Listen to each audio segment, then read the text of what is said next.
Cody Reed did not know if he was going to race here tonight. Showed up late, missed out on practice, was here for qualifying. They're spinning a record as they cross the line. White flag is out. This race is official. Cody Reed got too big of a gap. Gavin Rogers, Scioli are going to have the run. Ollie Finsick in the 24 as well is going to be right there. Malarkey as well. It is going to be a huge run that this 25 has to hold back. Here we go. Scioli goes high. Rogers falls to the 25. They're both trying to find an opening to get around this. Literally on Productions machine. They're 3 wide. Ollie gives the bump to Cody Reed. Reed has the run. They're 3 wide behind. Cody Reed wins.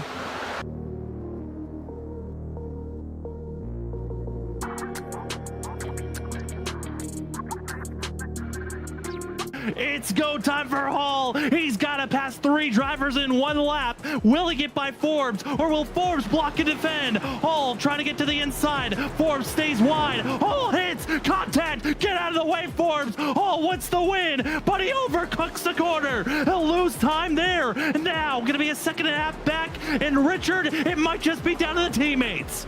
Where will the mistake happen? Green looks like he's out of fuel. No, he just gets he's out of fuel. Talmadge makes the pass, and now Zach Hall coming down. But Talmadge could squeak away with this win if Hall does not get around Green fast enough. Green just completely gives up on the chicane. He'll stay to the outside. Hall, though, he is finding himself closing in on the gap. He's a 2nd back. Thomas Green does not there. No fuel for himself. Jared Talmadge, he doesn't have the fuel. Hall sneaks by. Final chicane. Hall overcooks it. Talmadge gets through into the wall. Who's gonna have the time? They both slow down, and it's Hall at the line. Hall. Right now, Jared Talmadge is gonna try to throw a haymaker onto number 3 into turn 3. Down to the apron. Does Talmadge have the run? Was the dive bomb big enough? He'll slide his way into the 3. They're almost door banging off the exit of turn 4. Side by side, coming to the line, and it's gonna be Ryan Kelly with the nose. 6 1/1000ths of a second goes to Ryan Kelly.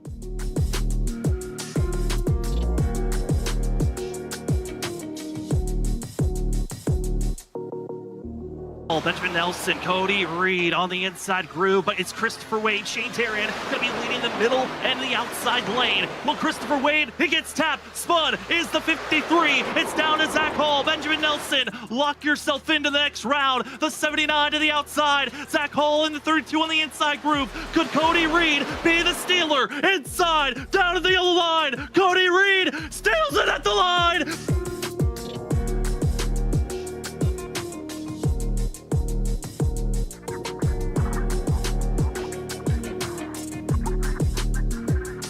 Laps to go here from USA, and it is Fritz, Norman, Johnny Wood Jr. trying to find a way in closer, but it's just slider after slider.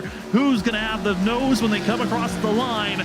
We're a lap and a half to find out. Norman for sure is looking good for himself, but Fritz wants to sweep the cash up the exit of turn number 4. White flag in hand. Norman, Fritz, Johnny Wood might be too far back unless these two make contact.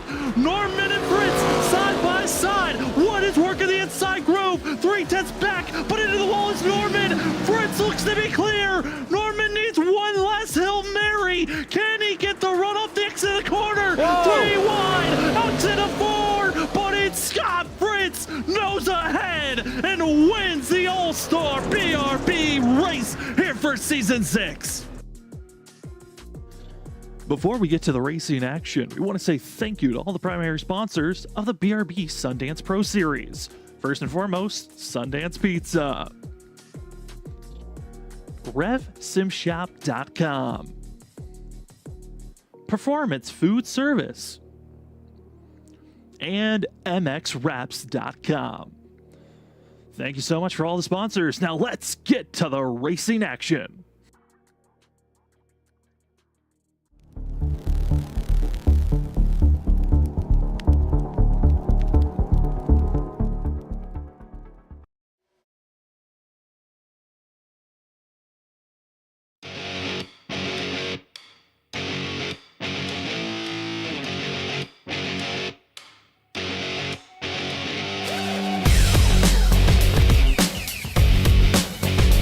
Welcome, ladies and gentlemen, to Freaky Fast Broadcasting on your Tuesday night.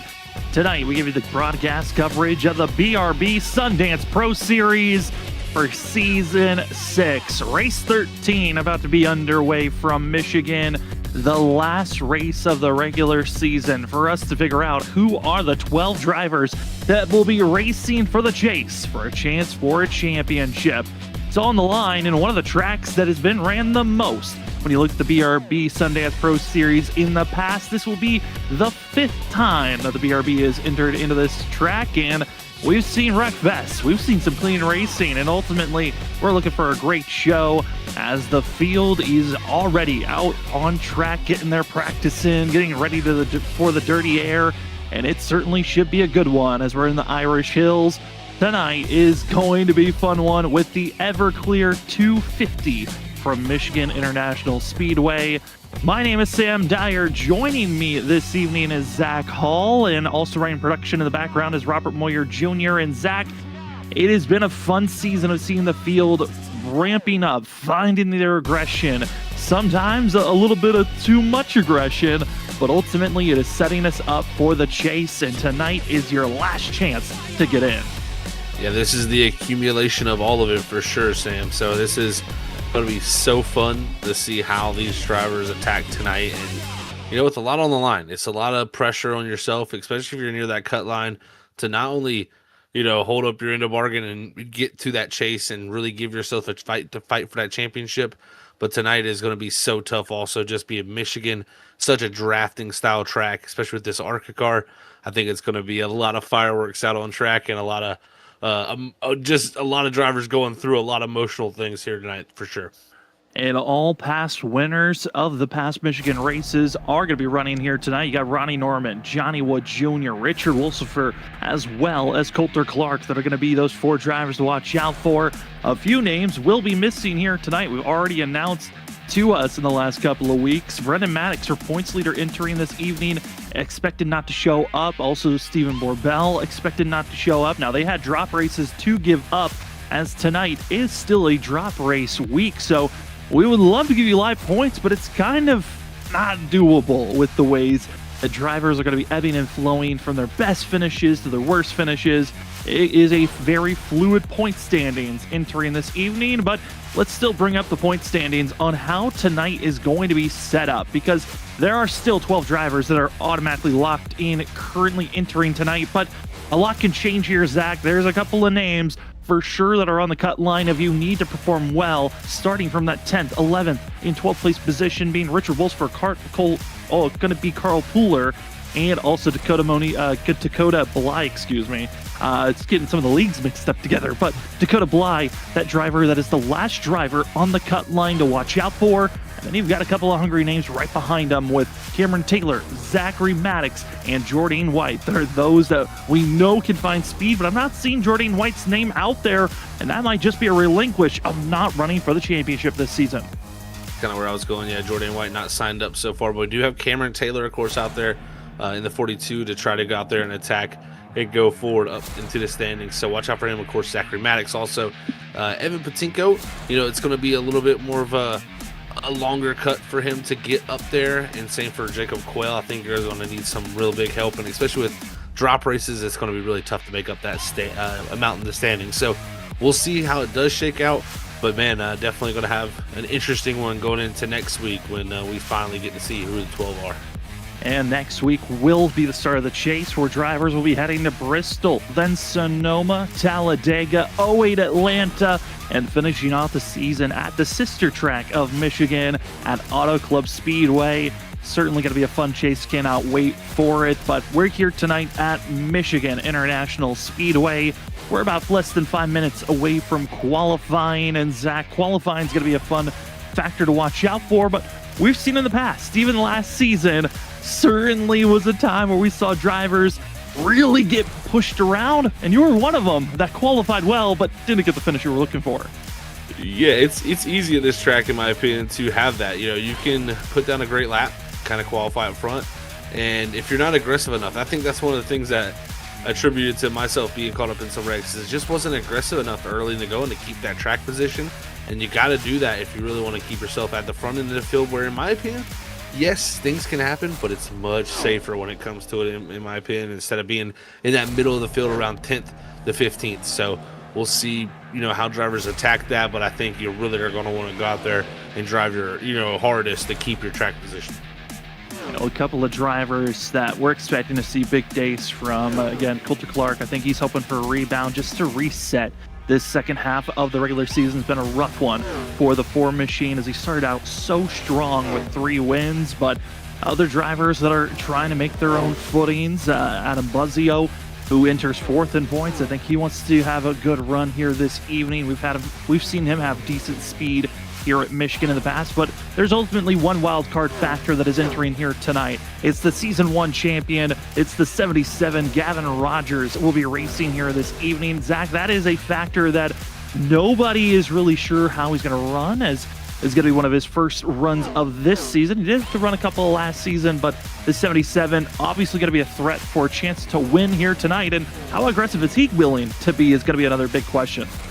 That is a big question for sure. I think Gavin is always one of those drivers that will be aggressive, but he's aggressive to an extent. He's never going to be disrespectful, I think, on that track with his aggression. He's always going to give, I think, a little bit more leeway to these drivers, knowing they're racing for a much bigger prize at the end of the day than him. So I think Gavin's one of those drivers you won't have to worry about too much overstepping his boundaries, but he's still going to go out there and give these guys everything he's got. He's not going to back down for them, but he's not going to go out there and also risk them getting in trouble. As a couple of more drivers are filtering in. We're up to 21 that have registered in so far, and with 2 minutes, a little bit more than 2 minutes left in practice for qualifying. You know what, let's try some pick'ems. Let's see where drivers might be placed here tonight. This is where we decide on drivers that we think might win, or storyline drivers to look out for. And I'm going to go with the storyline driver. I think here tonight, we might have to watch out for Zachary Maddox, the 14 machine, who is currently 2nd on the board. Zachary Maddox is a driver that is honestly, he won the first race of the season at Daytona to start this season off, and I think a capstone finishing off the regular season with a win could be a factor to watch out for. He's got a whole team behind him, and I think Zachary Maddox could be that driver to watch out for to try to crack into the top 12 to make it into the chase. The driver I'm going to go for tonight is the driver coming with a lot of pressure near the cut line. I'm going to go with the 56 of Richard Wolsifer. I know talking to him last week, he said he felt like this would be one of his best shots, so he sounded very convincing to me there, and I think he'll be one of those drivers right up in the mix. So let's see how it goes for the 56. The Season 4 Michigan winner, I think he would love to get back into victory lane at this track once again. And then a third member of our crew, that's Robert Moyer Jr., and he's going to pick the 5 machine of Adam Buzzio. I like that call. Buzzio currently 8th on the board in practice. Now, it's a lot of drafting laps that drivers have put in, but the 5 machine, if he can find the right alleyway, find the right alliances, he might find himself in a victory lane at the end of this evening, which is going to be a long one overall, as we've got 125 laps here this evening. Stage break at the end of lap 40 with no fast repairs, fortress that's the tires. Fuel limit, it's been the same all season long, only 70% fuel load. We've been given the estimate around 26 to 27 laps. Going to be the number to look out for, as we'll bring in our key moments after our qualifying's over, as drivers are about to head into qualifying. And we want to say a quick thank you to the Sundance Pizza, as well as MX Wraps and Performance Food Services, RevSimShop.com, CC Business, and Whiplash SimCams, all the sponsors that have tagged along for Season 6 of the BRB Sundance Pro Series. We appreciate everyone that's been here for many seasons. Those are hopping on board for their first. It's highly appreciative to see everyone hopping on board and joining such a great community.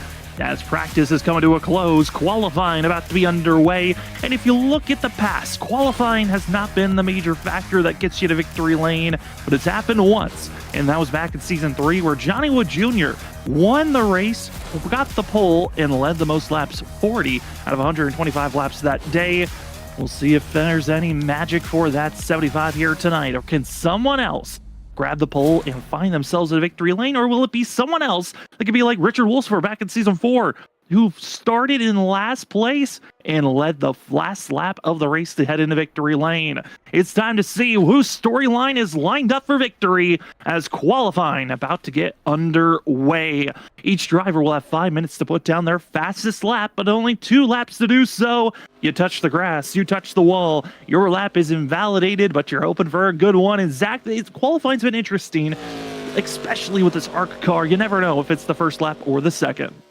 Yeah, it's always a tough call. It's something you got to fill out as a driver, and some drivers do actually prefer differences in that. You know, it's just really what it comes down to is your warm up and your prep of the tire. And what I mean by that, folks, is when you come out there, the longer you go, the more the warmth you get in the tires, the more air pressure you build up, the balance will just shift. And what I mean by that is just the handling characteristics of your car. So if you like a little bit of a more snug race car, a little bit more secure race car, then you're probably going to like that second lap. If you like a little car with a little bit more rotation, a little bit sliding more, just maybe with a little bit more front turn, you might like that first lap. So we'll see which driver equates to the best one, but I'm sure we'll see a few different attempts at it. As a couple of drivers about to be finishing their first laps. A couple of those watch out for. Ben Keeney, Jacob Quayle on screen, and many more. We'll see if this first lap is a money one. Is Johnny Wood Jr. going to go with a 39.2, while Jacob Quayle went the opposite route with a 38.7. Cameron Taylor, a 38.6. So you're already seeing a couple of drivers opting into a first lap. Is your lap you're aiming for as Adam Buzzio ducks down to the apron, cutting down the difference. The 5 machine going for a first lap dash as he's hoping for the pole, but it won't be enough. It's 26 hundredths of a second off as Cameron Taylor holds strong for another lap. But here's my driver to watch out for, the 4 machine of Coulter Clark. Where will the 4 place himself as he's under his first lap? As Dustin Stallings, lap 1, good enough for second because Ronnie Norman comes screaming up into first place, hitting a 38.576 as Quayle advances in a better lap for lap number 2. And he does. Quayle up the second, and it's Johnny Wood Jr. in the third on his second lap. Will we see any pickup for Ronnie Norman? That's the question, because his lap, fastest one, was on his first. He's now on his second lap, and then Coulter Clark also on the 4. Will he find any pickup on his second lap? So this has been an interesting qualifying session so far as Norman, he's going to cross the line now, and it looks like a little bit of fall off for him, but it's Dustin Stallings on his second lap finding the pace to the top of the board. A lower 38.5, and Zachary Maddox in the 14. He moves up into second place. He's got that speed from practice to qualifying. What a time for himself. Coulter Clark crossed the line. 11th was on the board after that first lap. He'll bounce into the top 10 into 6th. And it looks like for going to be Gavin Rogers, he will opt to not validate any of his lap times. The 77 will be starting in the backs. We're waiting for Scott Fritz, Gray Walker, what their times will be. But it's Dustin Stallings for now. The pole is his. The last driver out on track for an opportunity to steal the top of the board. Gray Walker or Scott Fritz. Fritz is currently on his second lap, and he completely gave up on his first, opting for a 1-lap dash. And here we go, Zach. What does the 48 have? Let's see what the speed produces down here in the 3 and the 4, going all the way down to the bottom of the yellow line.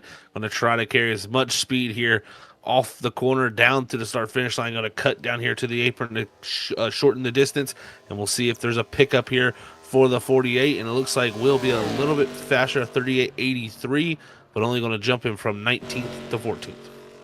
As Gray Walker exiting out of turn number 4, starting lap number 1.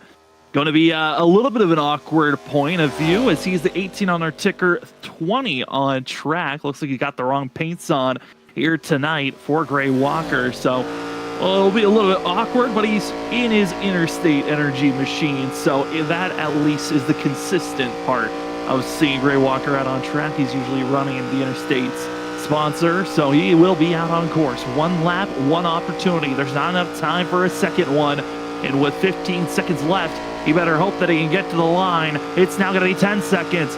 Counting it down to the apron. Wait till the very last moment for Gray Walker, and 1-lap dash. Not good enough for a pole, but good enough for a top 10. It's 8th on the board for Gray Walker as that will finish up qualifying. And it's Dustin Stallings and Zachary Maddox, your top two. What a start for the both of them. It's a Maverick Motorsports swipe of the front row. And what a time for themselves. Zach, that was some fun qualifying. And that just makes me more excited for the racing action we're about to have. It's going to be amazing, Sam. As they start to grid up here, the action and the anticipation is only going to build up. As we've got 21 drivers ready for racing action. Starting up top, it will be Dustin Stallings grabbing a pole for himself here tonight, with Zachary Maddox in second place. Ronnie Norman will be in third. Fourth, we find Jacob Quayle with Johnny Wood Jr. in fifth. Sixth, we find Coulter Clark in the 4 machine, with William Meeple Jr. in the 12 in seventh. Ray Walker in the 18, going to be on our ticker. 20 on track. We'll be starting in 8th place with Cameron Taylor in 9th. Richard Wolsifer has been having a rough couple of weeks, but we'll see if we can continue on with finding the footing as they'll start finishing out our top 10. Starting in 11th, it's Cody Dorsey. In 12th, it'll be the 5 of Adam Buzzio. Carl Puller going to qualify in 13th, with the 99 of Eric Jensen starting alongside him in 14th. 15th, we watched his lap there in the 48 of Scott Fritz. He's going to be 15th. 16th is going to go to the 41 of Ben Kinney. 17th is going to go to the 6 of Caden Perkins. Dakota Bly, winner from Iowa, going to start in 18th. Evan Patinko back in 19th in the 81 machine. Cole Lewis is going to round out our top 20, and then the 21st car on the field. Didn't take a time, but it's Gavin Rogers. 21 drivers ready for tonight's racing action against stage break at the end of lap 40. Top 10 drivers will grab bonus points. You'll win at this stage. You get 10 bonus points. Second gets 9 points. Its third gets 8. And it continues to dwindle down until you get to 10th place, where they only get 1 bonus point. A total of 125 laps here this evening, but we have gone to overtime in the past. That was all the way back in season 4. All other racing action the BRB has raced at Michigan has finished under regulation. But Zach, we'll bring up the key moments. What are some of the factors these drivers are going to have to deal with and watch out for here tonight? Well, the first one on the board, maximize your speed down each straight. That's right, folks. These are long straightaways, and the corners are all about getting good speed off these exits to carry them down these straightaways to make the passes. Then number 2, use the clean air to your advantage. You're going to use that clean air in the corners to your advantage to get as much grip as possible in the nose, but down them straights, utilize that draft to carry the speed. Number 3, you're going to time those runs and pass with the draft. Utilize that draft to pass. If you're out there just thinking you're going to make passes by yourself on the bottom and side draft people, that line on the outside is going to gang up and conga line around you. You got to get ready to carry the speed and use that draft and time your pass as well.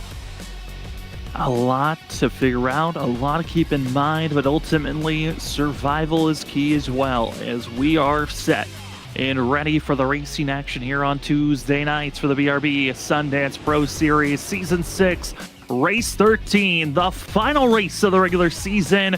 Who will be the 12 that race for a championship?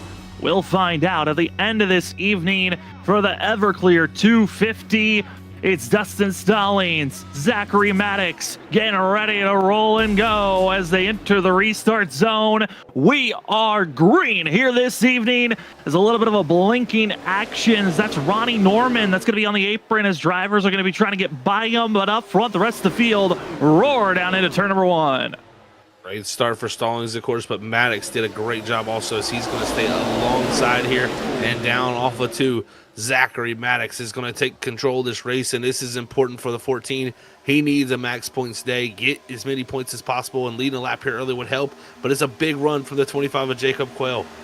And I was curious on what we were going to see from the Maverick Motorsports team, on how they were going to react with helping the 14. The only driver of the Maverick Motorsports team that is not in the top 12 in points. He needs a massive day, and leading lap 1 is an honest perfect start for himself. Well, I like to grab the pole because pole sitter gets 1 extra bonus point, but leading the lap is 1 point for yourself. Leading the most points is, leading the most laps is also 1 point, as well as the stage bonus points that drivers are going for. But into the wall, a couple of drivers got to be careful for themselves, and that looked to be Richard Wolsifer into the outside wall off of 2 as they're 4 wide heading into turn number 3, and Carl Puller sending it for everything as Caden Perkins fights on back on the inside, and we're still 3 wide for battling for 10th place. Oh, and Puller going to slide up in front of Wolsifer, and he cut him a break there a little bit. And it had to definitely lift because that could have been a wreck. And Polar was a big-time aggressive move down to the inside for that 4 wide and made it happen. And he was able to get past. But now it's Buzzio who shot into turn 1 there alongside. And now look at Polar going to go past Johnny Wood Jr. too, who looks to be right now just kind of riding in the 75 here early. Carl Puller trying to get by another former teammate is up front. It's going to be the 4 Machine, Coulter Clark. Not waiting for anything. The 4 Machine wants to be in front and be in control, as on the inside of Jacob Quayle. Quayle just not able to go for the lead, but at least good enough to defend for second, as the 4 has to slot back in line. You know, Coulter Clark's always going to go for the big moves. He's willing to risk it here. And right now, in that 3rd position, but Jacob Quayle doing such a great job to jump up to 2nd. He needs a very strong point stay and some bad luck for some other drivers to really take advantage of tonight to possibly move himself into the chase. But he has been a driver this season. I've really watched a few times. He's shown a ton of speed. I was listening to some of the drivers talk about their practice race yesterday, as the BRB puts on a little bit of a shorter race, but allows the league, if you have Monday nights free, to come out, get your practice of race-like symptoms that you're going to be dealing with. And a lot of guys said in the early runs, you were able to make a lot of passes, but later on, it was very difficult to make passes when those tires were worn down. This is going to be the important factor these first 10 laps on how can you place yourself to be up front and then just in defensive mode from there on out, as seen a couple of other drivers in the mix, 2 wide, still back and forth, and currently that white and red machine. That's going to be the 12, the William Maple Jr. that's trying to defend currently, as he's being pushed by the 42 of Cameron Taylor. Cameron Taylor all over that back deck lid of the 12, so he's going to push him down in the 1. He's also got Johnny Wood Jr. there in the 75, the 71 of Carl Puller, and the 5 there of Buzzio as they fan out once again down into the corners. Everybody looks for the clean air. Then they try to jump back in, get in that draft to carry as much speed down these long straightaways here at the Michigan International Speedway. And I'm curious if we can hop on board with the 71 or the 75 on this front stretch. Get a sense of what it's like heading down into turn number 1, because Zach, we're noticing it already. Drivers trying to get in line in the draft, and then heading into turn number 1, you have to pick and choose. Do you stay in line or duck early to find that clean air? That is the toughest thing. And look right here, Wood Jr. knows everybody kind of getting stacked up on the outside line fighting for the draft. You can kind of take advantage of that a few times and get some big spots up ahead of the drivers ahead, but this is the issue. Down the straightaway, he's going to lose out a ton. Luckily, he's going to have a driver behind him pushing him, a Wolsifer, his teammate in the 56. But again, that inside line just so difficult to make things happen. Is right ahead here. It's 3 wide, Puller in the middle, Taylor up top, and it's Wood Jr. sliding backwards here in the 75. As it's just a gaggle of cars in this further back portion.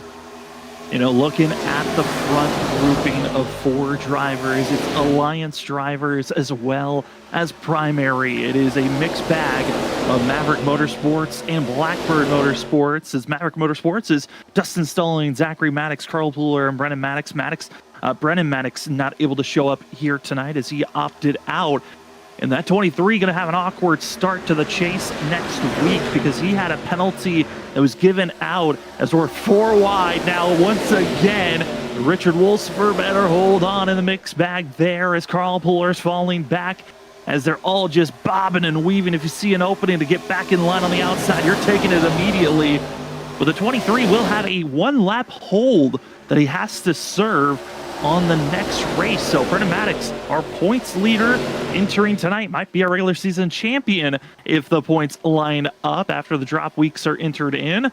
And Zach gonna have to start Bristol off with a 1-lap hold. That's not gonna be fun next week to start the chase off.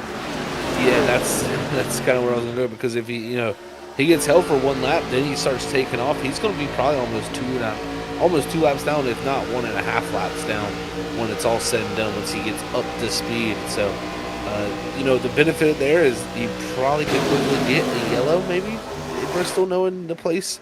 But we'll have to see. His old William Maple Jr. getting into Cameron Taylor hard into the outside wall. It's the 12 machine. And there's the contact and a wreck to bring out our first caution of the day on lap number 10. And in a blink of an eye, the driver that has been on a hot streak, William Maple Jr., might be done for the evening with that hard of a contact. He's going to knock the front end off that race car. Luckily, seems like the engine is still powering that race car, so we'll have to see what those mechanics can do to get it fixed. But down here into turn number 3, look at Adam Buzzio just dive up the inside. That's again because of the accordion effect we're continuing to see here in these corners. And Caden Perkins did a great job, took advantage of it. He jumps to the outside there. Now he's behind this 12 machine heading down into 1 and 2. But you got to look about 3-4 car lengths back. Look at Cameron Taylor. Look at this run he gets in the 42. He's going to come to the back bumper as Perkins is checking up for the 12. It stacks up. He gets into the back of the 6 with the 42, and that causes what the 12 gets from that 6. Just a couple of close calls for drivers further on back, but Carl Pooler, Richard Wolfsburg might have gotten a little bit of a clipping action from that ricocheting vehicle. As take another look at this incident, but focusing on the 71 of Carl Pooler and how he just was watching this and trying to avoid, as he also had a big run but backs out of it. And then there's just nowhere to go for Carl Pooler. He's on the outside and just hoping that the seas will part, and they certainly will, just getting through. That was a very close call for some of those guys there for sure. So luckily, not bigger than just, that one car incident really. So, man, just the timing of this too, it definitely puts it in a interesting zone for maybe some strategy here for this stage, because again, sounds like Fuel going to be very close with this. Fuel's going to be close, but also interesting note, just got told by race control it is a racing incident on that wreck, so there shouldn't be any penalties given out for the field. We'll wait to see if there's any other changes, but just a little bit of a logjam heading into the corner, which we had been seeing kind of building up those last couple of laps, that somebody was going to make that type of a contact. And that luckily the field gets through. And Patinko in the 81 opting to not even to stop for Fuel. The 81 staying out and getting a lap led for himself. So Patinko taking the opportunity for a bonus point. Might as well take that chance for that 81 team. Not having an opportunity to make the chase, but at least getting on the scoreboard of bonus points is always nice to have. It definitely is. It's always nice to have those in the back pocket for sure. So we'll see what Patinko does. I'd expect him probably to come in this time here, because if not, it's going to put him in an interesting realm here for strategy for sure. So, the stage at lap 40. We're on lap 12 here to come by and complete this time. So when we go back green, we're going to have about 27, 26 laps here, Sam. That should be right in the window to make it, but I think I'm seeing a few others that have already pitted come back down. I think they're topping those cars off, because I think the word you got, Sam, was about 27 laps, right? If you could stretch it out, you can go about 27. And I think with the way the drafting works, the way you could try to clutch and let off a little bit sooner than others, you can make it from here. A little bit of a bizarre moment, though. Evan Patinko didn't pit with everyone else, so now is going to have a black flag penalty for entering a closed pit stall, pit entry for the 81, while everyone else, because they pitted the lap prior, that pit entry stays open until we go green. So everyone else that pitted following the 81, no black flag given to them, but the 81 does have a black flag to serve now. Very interesting. Yeah, that's it's always the case when you come down that second time, it seems like, to get that black flag. So a risky call for him to come down, to get the lap led, but we'll have to see again what the black flag is. Maybe it won't be a drive-through, hopefully, for him. That's the worry that you have when you get something like that. We'll see how these drivers can react. Now, one driver is 3 laps down. That's Ronnie Norman in the Nitro scheme. The 17, because of all the internet connections, had to force his way into pit road, went 3 laps down, and the 17 luckily back out on track. But with no one else being a lap down, with the stage break, at least you have 1 lap you can get back, as long as you're not the cause of a caution. Everyone else, they just topped off on fuel. Same set of tires. We'll see how the fuel can maybe shift up some things here as the base car is off. Are they going to hard-saving mode, or are we racing aggressive? Let's find out as Coulter Clark, Zachary Maddox lead us to the green as the 14 on the outside. A great launch for himself as the rest of the field roars down into turn number 1. It was a great launch for the 14, but the side draft from the 4 allowed him to pull back alongside. Now he dives all the way to the bottom of the line. He's going to take comfortable control here off of 2. Coulter Clark back up to the lead. Back to lead position, and the rest of the field trying to find their footing on where to go. The 00 of Dustin Stallings bringing out a special scheme here this evening. The Batman 88 back in the day, the Dale Hart Jr. Michigan scheme, bringing it out, but with the 00 as Stallings continues to try to push forward. Update on the 81 of Evan Patinko. It is a drive-through penalty as he is forced to pit road now, but look at that scheme. It's always good to see some of the throwbacks that drivers have for themselves, as well as Evan Patinko in front. I mean, sorry, that's Caden Perkins up front that is having the Snickers-like scheme and having all these drivers having their own fun out on track. As there's the Patinko driver. The Perkins drivers. Patinko has a hold penalty. That's what I've been kind of tripped up on, trying to say multiple things at once, but it was a hold penalty that Patinko had to serve on top of having this drive-through that he just finally completed. Yeah, I think what it is it counts it as entering a closed pit when you come down that second time like that from the lead. So tough for him, but up front, Adam Buzzio, he wants to make it known that he has a fast car. He makes the pass for the lead on Coulter Clark as Coulter looks to push him down the back straightaway. The Four Machine giving the bump, giving the shove. Where will Coulter Clark put himself to the inside as Buzzio rips the middle groove?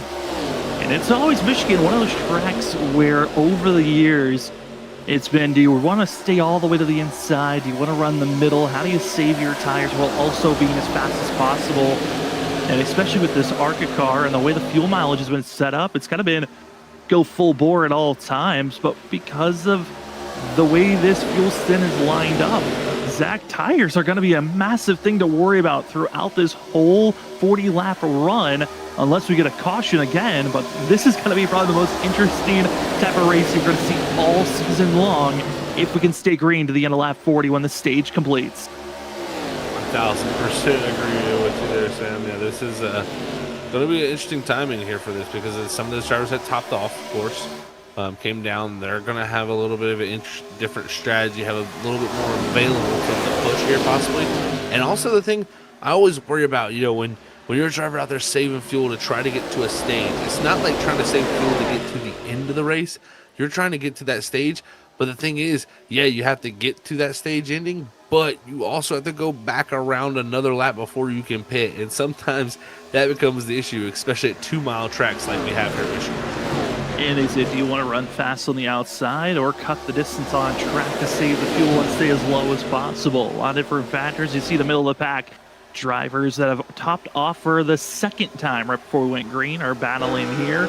As Ben Kinney, we hop on board the 41, looking back to Scott Fritz. And over the radio, Ben has probably been the most vocal of all drivers, trying to get everyone to calm down as he's forced in a stack 4 wide for a moment. And I don't think the 41's having the most jolly time all the way in the back as he's being forced into problematic points and issues lap after lap. It could be a scary sight here in Michigan. This place is nerve-wracking sometimes. I compare this race to be more like the most IndyCar style like races we have. Yes, we're not making those bigger runs and that big a speed, but just the way like the pack races and the way you kind of dive out, make moves, slide back up into line, like it just really is some hectic racing. That's one way to put it. Is right now you see Wolsifer, he's looking to make a move possibly to the quarter panel of his teammate, but they're going to stay alongside for the time being. Is now down the back straightaway, it double files out, but so dangerous is the racing here because again the stack ups on the outside and then the diving maneuvers to the bottom. Well, diving maneuvers, they're being made by Maverick Motorsports as Dustin Stallings dove into turn number 1, took the lead, but Coulter Clark dives right on back. The 4 Machine leads this lap as the 00, 4, and 14 are in charge. As, oh boy, contact spill, and oh no, Johnny, what you do? Flipping and spinning and tumbling his way down. A horrific wreck for the 75 as multiple drivers just couldn't keep off one another. Accordion effect playing once again to the tune here, and that is a common sight to see here at this racetrack, man, where everybody's fighting to get up to the outside line. Everybody wants to be in that groove. And when you have people who are lifting for the corner, when you're right on the back bumper of somebody, It's but like the whole thing of tailgating someone on the road in real life. If you're that much closer, it's hard to react once they start to slow down. And once you're there, it just takes one person to hit the other, and that causes the checkup and the accordion even worse. And unfortunately for Johnny Wood Jr., he's just like an innocent bystander just riding all by himself, and they all, collapse up top and flip him over, man. That was a heavy, heavy hit. Well, if you get motion sickness, close your eyes, because here we go for a ride. And tumbling up and down, sky, ground. And now landing on all four, driving away. And shockingly, Zach, no required damage. Similar to the type of damage that we kind of saw from the 12 machine of William Maple Jr., where it's all crinkled up. Yes, there's a little bit of a kink, but the driver who got the required was the 52 of Cole Lewis behind all that incident, as that was the incredible pass I was talking about of Dustin Stalling just throwing it to the inner groove, but then everyone else shuffling back and forth further in the back, as for Cole Lewis officially could be out of this race with the damage he just accrued. Tough for those drivers that got in that position right here, but again, just racing at Michigan is always nerve-wracking, and it's just the stack up top. You see Wolfsburg, he's going to jump into that hole there, then the checkup comes, and unfortunately from there it just is not enough room between the cars. And for Ben Kenny, we talked about his concerns about the race in there. Well, he's right there involved in it. Right in the action, just showing why you shouldn't cut anyone off in real life in the highway. That's dangerous things on iRacing, dangerous things in real life, and it's certainly a lot of danger overall. As 21 drivers entered into this race, Cole Lewis sits out of his race car. He's got a lot of damage repairs he has to deal with, but 19 are on the lead lap, and currently it's Coulter Clark leading the way in the 4 machine. Zach, this is a track where we know if you've got teammates, you've got allies, you can really take control of this race, and a lot of defensive moves, cutting off other drivers, placements, finding clean air. I got a feeling this is going to be a rough one for anyone to try to beat our top 3, because any one of them probably has a chance to win this thing. If we see also Carl Pooler get into 4th place, it's going to be even rougher for the rest of the field. No doubt, yeah. This race is going to be wild, I think, all throughout the night, and you got to stay on top of not only the strategy, I think, because again, with some of the timings of these yellows, the fuel, we can't go very far on fuel tonight. It could be very much down to a fuel mileage race. I mean, Michigan never won to surprise us when fuel was a factor. So if the timing of a yellow plays right, it could affect that stuff definitely, as we still got to get to that lap 40 stage. But again, any caution after that could play a huge factor. And I think what you can learn right now about strategy and fuel at least can help you for later. And race control giving a warning to the field. This is a racing incident. Let's try not to check up and get into line so late into the corners. And that's kind of a hard thing to tell the field not to do, because of the fact of an advantage you have by starting up to that outside wall, ducking down, getting the best arc possible. It is a very rough thing to take complete control of, as Johnny Wood Jr. continues to sit in pit road. Same with going to be Cole Lewis getting their repairs done. The rest of the field out on track, ready to get back to racing action. Zach, I'm curious on your thoughts on how would you try to tell the field, it's getting dangerous on the entry of turn 1 on the way that we're just getting in line so late with one another. Yeah, I think the biggest thing you got to have is just the awareness of there's people that are going to check up earlier than you going into the corner. So you got to be aware of how many cars are stacked up in front of you. If there's 3 or 4 cars right on top of each other, you're going to have to check up even more than what you would think. So, and then it's got to be that next guy in line needs to know that too. So it's, again, on everybody when you're doing that type of strategy running up top. But we'll see, again, it's the common thing that plays out at Michigan.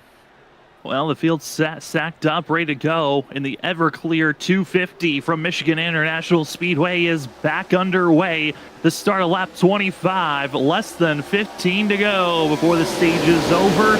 Stage will end at the end of lap 40. Top 10 drivers get bonus points, so you got to get inside of the top 10.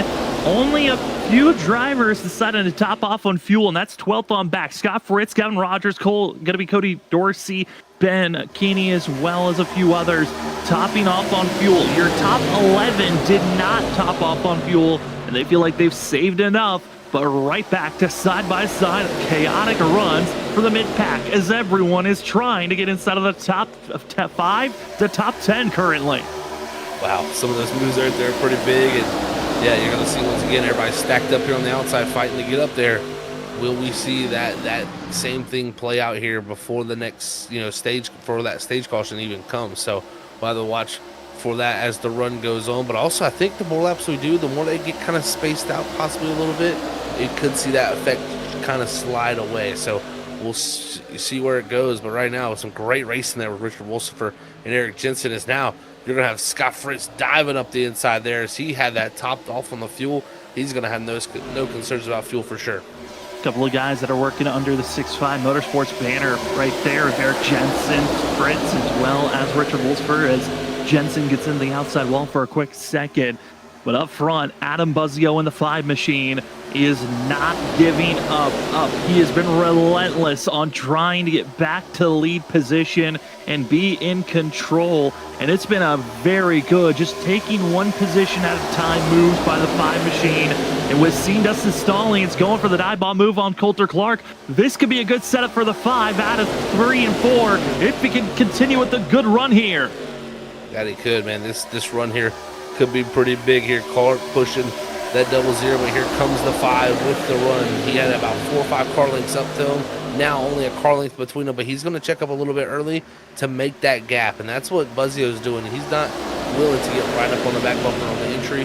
He doesn't want to take that risk. As Wolsifer sliding up in front of Pooler there, that was a big move. For Carl Pooler, Richard Wolsifer, I mean, yes, they are in the top 12 points entering tonight, but you're not 100% good to make it into the chase. If you get wrecked out of this thing, you got to be careful if you're the 56 and the 71, as well as some of the other drivers that are at the cutoff line. But up front, Coulter Clark, Dustin Stallings side by side in the 5, giving the big push to the 0-0 to move forward. Definitely a huge push there for sure from the 5 to the 0-0, but Coulter Clark sliding back is now the 14 and the 6 are going to look to take advantage of him being on the inside and losing that momentum of the top here at Michigan. And right now, Clark going to have to find a way to get back up into that line. I think he's going to have a spot behind Perkins, and he's going to quickly jostle into it. Caden Perkins, this 6 machine's probably having one of his best runs since I'm thinking back to New Hampshire. He was up front and looking strong there at times. This 6 has the capability to be fast at these bigger tracks, and he is showing it right now as Adam Buzzio, big launch at turn number 4, ducks down low, and across the line, leading that lap's the 5 machine, but Stallings does not want to relinquish this lead just yet, as a big just send it into turn number 1 that keeps the 0-0 ahead. I love that move there from Buzzio. It looked like it almost worked. It's going to hurt him this time, but that's great to learn here early in the going. It's only lap 30 of this 120 laps. Yes, lap 40 for that stage is quickly coming up, but I think for him, he wants to be able to know exactly what he's got to do if he wants to have a chance to win here later in that same position. So great opportunity to try it, and just didn't work out to the full extent. As now he's going to get side drafted all the way back here as the 20 going to go around them, and along with that, a couple other cars, Eric Jensen in a 99 trying to make his way up here. That 20 is actually going to be the 18 on our ticker board of Gray Walker. Had issues putting in the right scheme and right number, but the 20 on track is the 18 of Gray Walker. As you're seeing the back half of this field, starting to try to find their own footings of, do we want to move forward or do we want to survive to the end of this race? One of those drivers that's in survival mode, the 88 of Dakota Bly, enters tonight as your 12th place cutoff driver. Zach, only a 7-point difference. He's already won this season, but the Dakota Bly 88 team bringing out a new scheme here this evening with the Celsius, and hoping the energy's there to help this 88 make it into the chase. You would love to do that for sure. And I mean, hey man, this race has got a long way to go so far, and he is always one to play a strategy. So once we get past that stage, I think that's when Dakota Bly's true strength is going to outlie here, as he's going to hope for some type of strategy to play into his hand here tonight, or find a way to find some speed here to compete with this group up front, because again, all it takes is one big wreck and you're right in the mix up here fighting for your win. right back into the mix. Big diving move. Going to be the 99 of Eric Jensen trying to get by Adam Buzzio. Not working just yet for himself. Another driver that's ducking low is Cole Lewis. That's going to be the 52. The 9 of going to be Cody Dorsey that is making that diving move. Doesn't really work out for those guys that were on the inside. They just lose too much speed off the exit. Not able to get back to the throttle and just losing ground. And this is a prime showing of old tires and the fact that the outside prevails so much stronger into this longer run. It really does. That outside line is so powerful, Sam. It is really, really tough and annoying when you're a driver because you're up there just riding along, trying to make laps, and you don't want to be in this accordion effect of that stack up on the top side. But if you go for an opportunity, you try to make that move on the bottom as this run goes on and the tires are worn out, you're just going to get freight trained to the back of this line. And look, Fritz made a move. Now he's quickly sliding back as it's going to be Pooler, Buzzio, multiple drivers looking to get around his outside. And we got unfortunate news for a few drivers that have called it a night. Johnny Wood Jr., Ben Keeney, that were involved in our most recent incident, both have called it a night. Unfortunate for Ben, who was trying to make he needed a perfect race practically to make it into the chase. And oh no, Carl Pooler to the outside. More drivers piling in. And oh no, another yellow, another wreck. And this is not at 5 to go just yet. I think we might have a shootout to finish out this stage. Ooh, and this is going to be a move and a replay that we're going to go back and question a little bit of this move here from Richard. I like the trying to get the opportunity to get more points, but man, you're just putting yourself in a situation where if anything goes wrong, you're caught up in it. He goes for really, just one car lets the gap between the wall and Pooler there. And for Pooler, he doesn't even move that much. It didn't even take that much because there really just wasn't much room there. So let's watch it from this onboard, Sam. But this is a high risk, low, I think, return reward. I understand why you're battling this hard. You want every point possible, but there's barely a car length there. You're squeezing naturally into that spot where Carl's going to have to move up.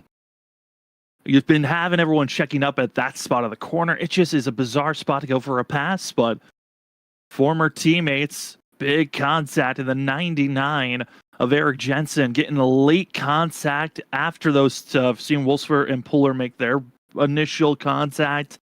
The 99 gets hit, thrown out to the outside wall, and required damage, broken machine. And Jensen's night could be over. Zach, we're 36 laps in. And we might already have a handful of drivers out of this thing.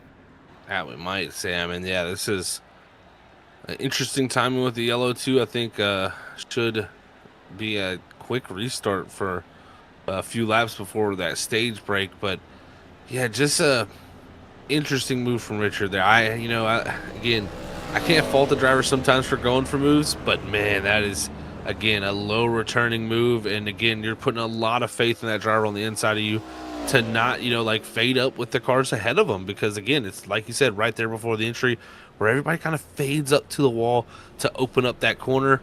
And that's just, so a lot of times you're probably not even really looking too hard in your mirror at that point of the lap, and you're kind of just focusing on getting to that corner entry.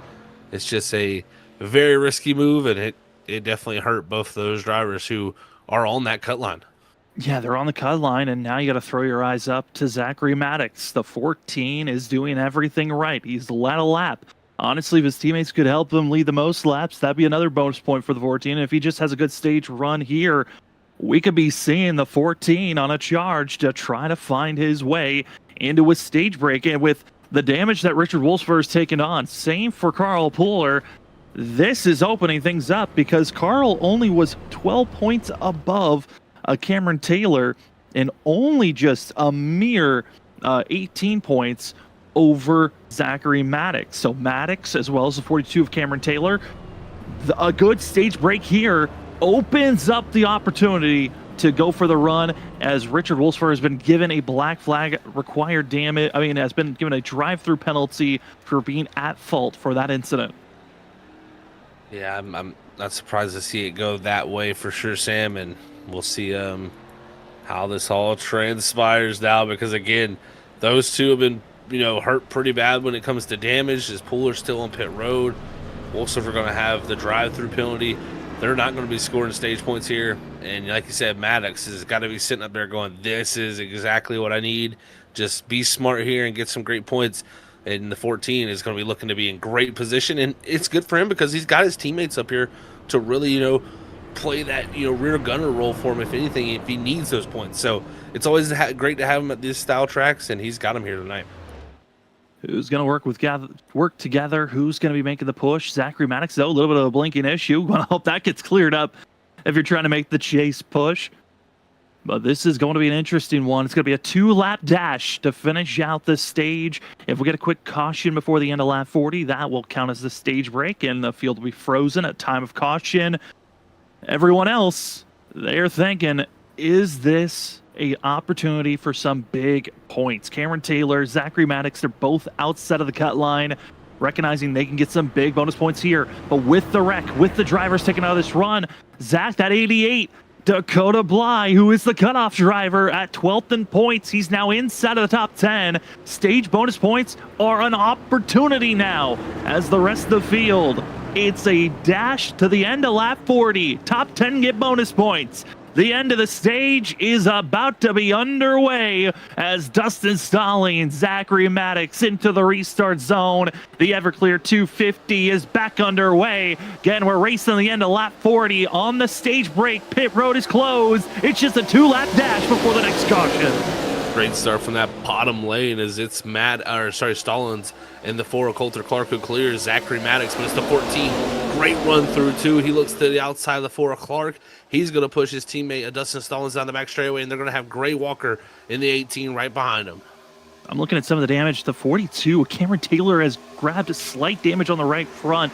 That could be hindering him. Another driver that's going to be going for a huge push. That's Scott Fritz. Fritz deciding to go with 2 tires, it looks like, because he is flying compared to the rest of the field. The 48 taking a gamble. Tires and advantage on fuel. Everyone else trying to clog up the space because we are on the last lap of the stage. I like what Fritz is doing right now. Going to be that 3rd car in the outside line. Zachary Maddox takes the lead from Stallings down into 1 and 2. He wants to get those 10 bonus points, but it's stacking up on the back straightaway here. That outside line is clogging up, and that Scott Fritz is trying to find a way around, but it's Coulter Clark side drafting to keep him alongside. Coulter Clark gonna be trying to utilize and hold back that 48 as much as possible with Fritz. Not enough laps, not enough time, and being pushed up wide. Can't even use the tires as much as he wants, but it's Zachary Maddox, help from the team, and that will be stage winner. Zachary Maddox for the 14. He gets his 10 bonus points. And that is going to be a huge shove that now places him just a mere couple of points away from potentially making the chase. Great job there for the 14. Yeah, that is huge for him. And if you're Richard Wolfsburg, for your Carl Pooler, you're sitting there starting to worry right now for sure about this. So we'll see what the 14 can do the rest of the race. But those 10 points are going to be very valuable. And I tell you what, Stallings got very close to getting by him there. He got that side draft and almost got around, but the 14 was just able to hold on. Gray Walker in 3rd, Coulter Clark 4th, and Scott Fritz rounding out the top 5 there. And this helps Dakota Bly because Bly needed stage bonus points. He'll finish 8th. That's 3 bonus points that the 88 will put on his card, which again helps him get a little bit closer with the fact of Richard Wolfsburg, Carl Pooler having a rough night. That could bounce the 88 further up if he has a good finish here tonight. Now, we would love to say these drivers need to finish in this position and they're in or out, but because of the drop weeks that drivers have, we're not allowed, or really don't have the ability currently to give you those live points on who's in or out.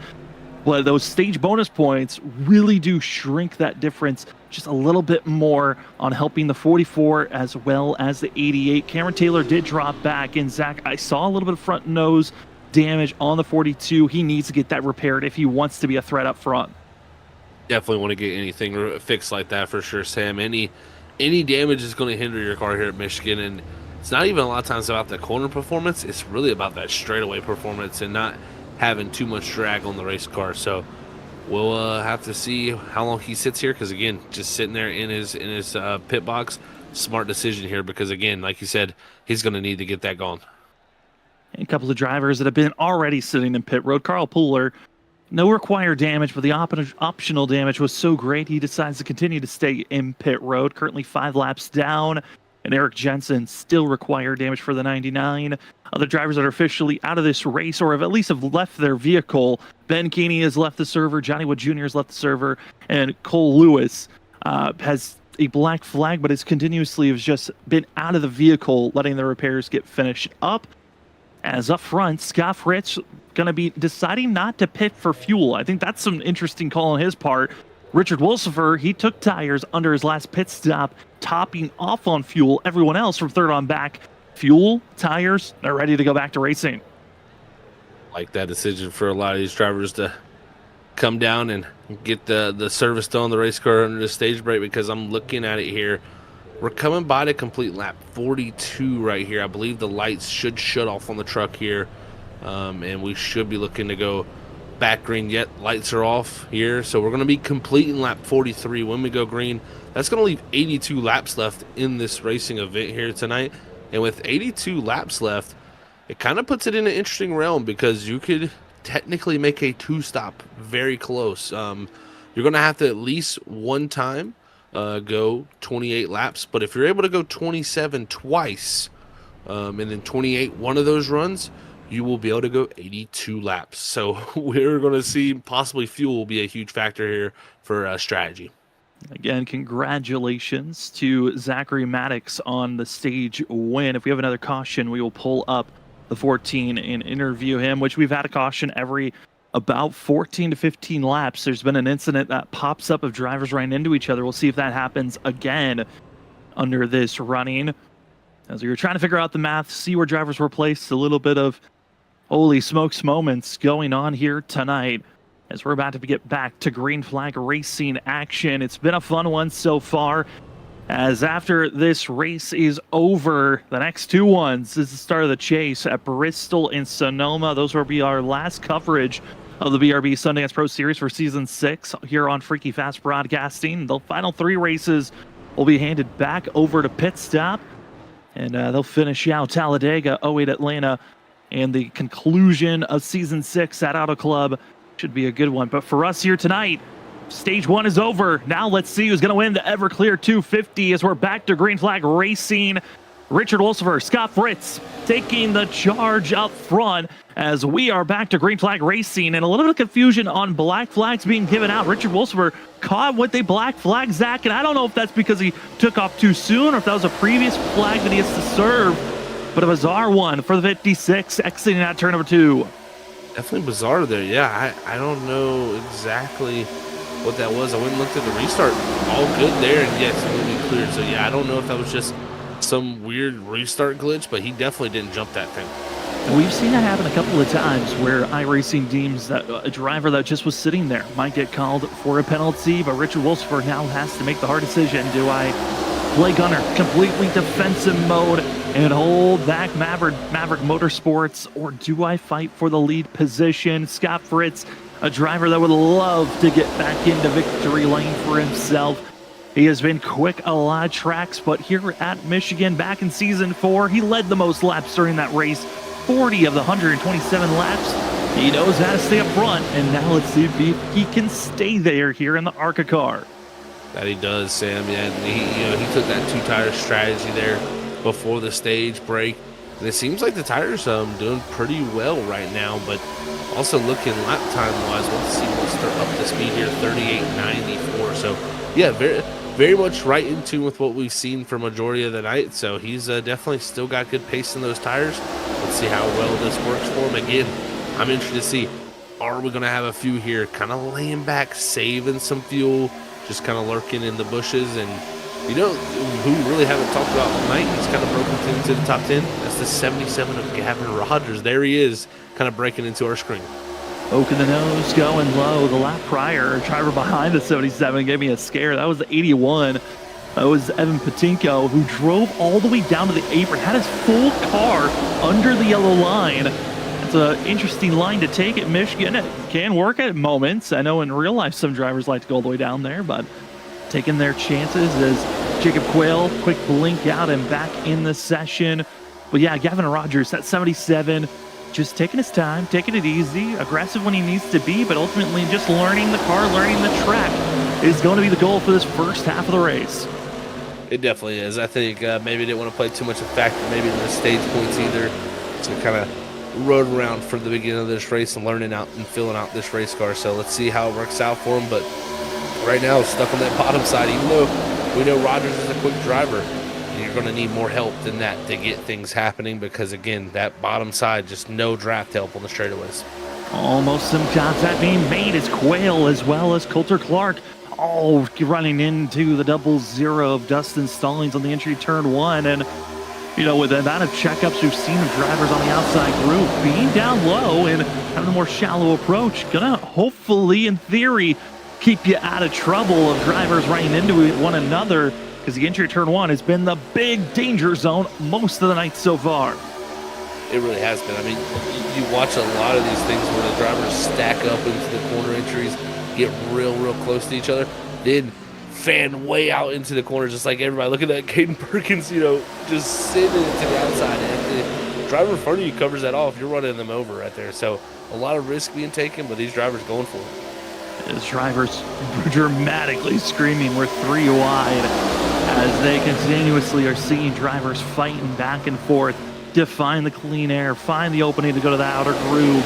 And the aggressive driving is pinching drivers in awkward spots at the exit of the corner, as Caden Perkins and Gray Walker have their times, but also seeing Richard Wolfsburg, Zach, the 56 is a magnet here tonight, as he gives a big push to the 14 of Zachary Maddox and utilizes that run to get by Richard's teammate Scott Fritz. Yeah, he definitely did. A great move, and now Coulter Clark gonna be trying to get up there with him, but just couldn't do it. He jumps up in front of Dustin Stallings, and here comes the push. The 6 to the 5, Buzzio gonna be sending it down into the corner, trying to clear the 0-0 Stallings, and he will. So he'll slide up into that 5th position and be able to have position down the front straightaway. Is Fritz gonna be stuck all alone down the bottom here? As the drivers continue to utilize the bump drafts, the pushes, back and forth. We have been given an update on what happened with Richard Wolsifer on the penalty being cleared. He had gone into service penalty of the drive-through of his cause of caution, but then he was hit with the closed pit road with us going into that 2-lap shootout at the end of the stage. So it was just clearing that penalty that should not have been placed on the 56. As Richard Wolsifer now challenging for the lead position as everyone else stacked 2 by 2. And Zach, every time I'm seeing these guys this close to one another, I know if this was real life racing, I wouldn't feel as concerned. But because of the fact that there is net code involved in sim racing, the unknowns of when it will hit a driver, I'm getting real concerned with the amount of pinching I'm seeing in the center of the corner here at Michigan. Yeah, I think everybody's getting a little frustrated with each other, and we're seeing some drivers definitely get risky with it here. As now Fritz, big push to the 56 of Richard Wolsifer, as he's not able to get to the inside of Maddox, but shoves him way out there as Coulter Clark comes sailing back up the inside, trying to get clear of that 56. He wants to be able to be on the back bumper of that 14, but just not able to do it here, and going to have to find a way to get up to the top. But I think right here he's going to have to look back to the 0-0 Dustin Stallings if he needs some help. In each lap, we see the 4 and the 56 side by side. You better be careful. They have had multiple contacts. Rich Wolfsburg, a big slider that allows them to take the lead for now. Needs a bump and run help from his teammate of Fritz, but instead it's Zachary Maddox getting some help from Alliance driver, the 4 of Coulter Clark, as its teammate on Alliance teammate battling side by side. But Richard Wolfsburg and Coulter Clark, they have had multiple incidents of getting involved with one another. The 56 and just Maverick Motorsports in general have had their moments all season long, the last couple of seasons. In each lap, you just know it's a ticking time bomb on when someone's gonna make a mistake. They can't stay this clean for very long, as almost contact made by the 14 and 56 up front.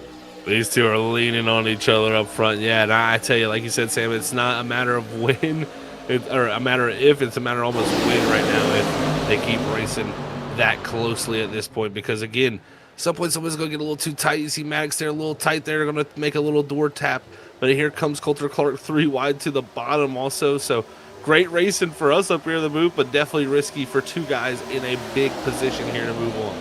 3 wide for the lead position. Well, one driver's going to see all the opportunities. The driver's checking up, and that's the 77 of Gavin Rogers just shipping it down, passing almost 6 drivers in an instant. There's still 3 wide, and this is just calling for chaos as drivers just could not hold momentum.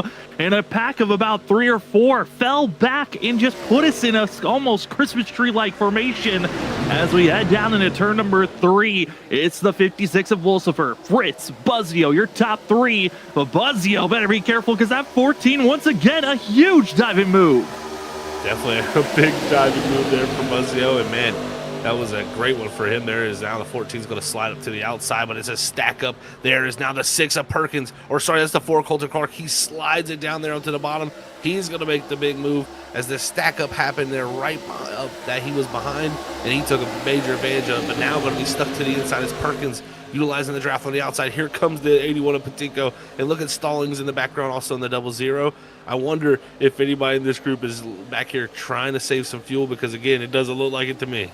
No, I mean, you're not even saving tires with the moves that you're seeing right now. And I think that it's just because of that first stage, the lack of tires taken. Everyone saw, hey, we're going to go a full fuel stint, and before we take another set of tires, we might as well be aggressive. Utilize all the rubber that's underneath you and just go in full attack mode all throughout a run, and then just worry about surviving the final 3 to 5 laps of a stint. And that's kind of where the field's at, because I'm looking at Scott Fritz, Zach. He is going to be the first driver that has to pit, as he is on a 5-lap difference on when drivers pitted the last time 15 laps ago compared to when the 48 did so. Yeah, it's tough for him because, again, that puts him in a window of not being able to make a 2-stop. He's going to have to at least stop 3 times before this race is over if he wants to make it to this end of 125 laps. So he's going to have to figure out his strategy, and it's going to quickly come to that realm because, again, this lap 20 of his stint here probably could go 7 to 8 more laps with some of the yellows we've had. And Dustin, oh no, trouble, Quail getting into Zachary Maddox, and a big pile up on the backstretch. Dakota Bly involved, as well as going to be Gavin Rogers. It's just a 6-car pile up in the middle of the backstretch, and some heavy favorites at the cut line involved in this one. Wow. Big, oh my goodness. I mean, I was just about to bring up Dustin Stallings was just disconnected from the race. He's 1 lap down now, but a hit into the wall for Zachary Maddox, a self-sabotaging moment, and taking a majority of the field with him.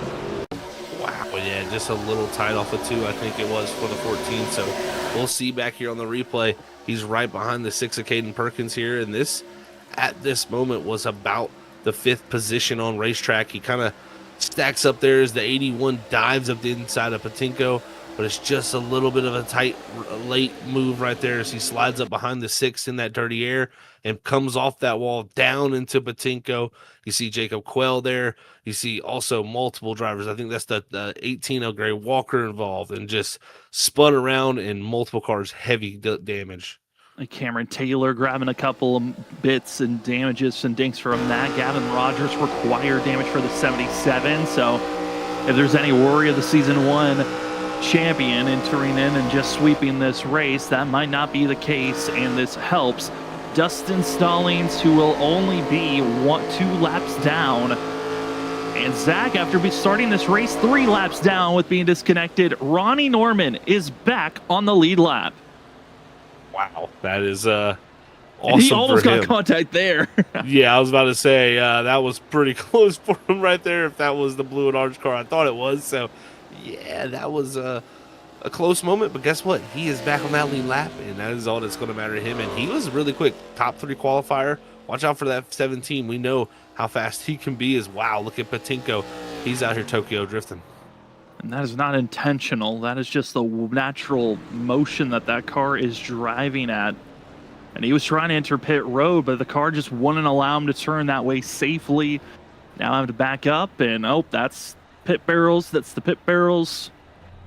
Gonna have a couple of other drivers go on by, and because of how skewed this 81 is, see if we can get back into pit road. Gavin Rogers has called it an evening. There's another driver out. Carl Pooler, who was sitting in pit road, 10 laps down now currently. He's back out on track, so helps out the 71 having this caution. And Dustin Stallings officially 2 laps down as he has gotten his service done. As Patinko finally, after the marching and the surging, he's gotten it into position. As the field's getting all of this sorted for themselves. I know this wasn't the caution they were wanting to have. But this field, I mean, Zach, I'm looking at it. We have 10 drivers that are currently out on track that are on the lead lap. Everyone else sitting in pit road, getting some sort of damage repair. Ronnie Norman getting on the lead lap now as he's passing the pace car. Dustin Stallings is out on track 2 laps down after his disconnect. Carl Pooler's out there. So we've got maybe 12 drivers that are ready for racing action. And it's going to be the 6-5 Motorsports teammates of Rich Wolfer and Scott Fritz that are going to be the top 2, with Adam Buzzio, Cody Dorsey in 4th, Jacob Quayle, who went for a ride, and Dakota Bly in 6th place. Yeah, this is turned this race upside down for sure, and we're going to see how this all works out. I mean, Richard Wolfsford now been transitioned to the lead. His teammate Scott Fritz here on the front wheel with him. Adam Buzzio and Cody Dorsey up, of course, into the top 4. This is only halfway right now. So we've seen some carnage here tonight in Michigan, and not really surprised, Sam. This is a track that I kind of expected this type of racing, especially with this car. Yeah, there is really true no major surprise. At fault was given to Zachary Maddox, who still sits in pit road. So if the 14 gets back out on track, they will have to serve a drive-through penalty, and that could be the snuffed-out moment for Maddox. Zachary Maddox was hoping that tonight was going to run a little bit more perfect for a chance to make it into the chase. But with him wrecking out, even with the stage bonus points he grabbed, that might not be enough. As Pace Truck is in pit road, we enter the restart zone, and we're green once again for the Everclear 250 as we're about to be entering the second half of tonight's 225 lap race from Michigan. And it's Wolfsfer, Fritz, the top 2, heading down into turn number 2 as Adam Buzzio doesn't want to give up just yet. Buzzio, they're fighting strong on the bottom, like you said, but it's Fritz going to have the draft from the 56 up ahead. He'll also have likely the 9 there, but it's Buzzio able to slop into 3rd there. That was great for Buzzio. If he doesn't get up there, he might be going back at least 4 to 5, maybe 6 positions, if not. And Adam Buzzio over the radio saying, I appreciate it, Dorsey, for letting me squeeze in there. Certainly, you're asking for all the assistance if you're going to be up front and holding front position. But one of the drivers we have not been able to talk about because he was multiple laps down, Ronnie Norman. Zach, if his internet is cleared, that 17 will get up front. The question is, how much of a threat will he be as he runs back in 10th place as the mid-pack trying to find their way to go forward at this time? Everybody trying, like you said, find their way. And, yeah, Norman, I think, will be a factor, like you said. I mean, 3rd fastest in qualifying. He's shown a lot of speed at some of the tracks we went this season. I would expect him to be right there up front battling, if anything, when it all comes down to it, the speed he's shown. But look at this. Buzzio trying again to make the move, but just not able to clear now. Going to have to find his way back up in front of Dorsey possibly, but just maybe don't have the room this time. Might not have the room, but we're starting to see more guys trickle down to the inside, which is allowing a little bit more draft assistance to push forward, to have an opportunity to go for these passes. And 10 lap down driver of, that's going to be Carl Pooler. He is slowly marching up the field on the inside as multiple drivers just duck down, trying to utilize the momentum to get by those that just woed up on the outside as Fritz checked up for a second. Dorsey moves up into 3rd. But Gray Walker looking at the lap down driver of Carl Pooler. We're starting to see some drivers mixing it up that, maybe you question why you mix it up like this. Is Buzzio with the big run. He'll take an opportunity with the almost contact in the 9 of Cody Dorsey. Where did he come from? Dorsey wants to mix it up for the lead. What a story that would be. Dorsey up here fighting for a top 5. That would be an amazing story for him here in this season. But right now, he's going to help the 5 of Buzzio shove him down into 3. But Wolfsfer trying his best, trying to keep the left front to the right rear quarter panel, and he will. Adam Buzzio not able to clear, and Richard's going to fight for everything here. He wants this one bad. Well, Dorsey isn't taking the chances for the lead just yet. Scott Fritz will take his opportunity now to duck low, and here's Caden Perkins. That 6 that's been lurking in the top 10, top 5 all race long. He still is right there as we're a stack 3 wide. Exit turn number 2. Fritz hoping to have a good run, but has to fall back in line, trying to get back in line and maybe get to the outside of Adam Buzzio, forcing Buzzio to stay low with Richard Wolsifer as they go into turn number 3. It's all the 5 with the nose ahead, almost fully clear. Now trying to clear himself, but Richard has got the quarter panel and he stays the outer groove. Wow, that was literally probably a foot away from the 5 clearing the 56. Just was not able to do it, and the 56 fights back alongside that side draft.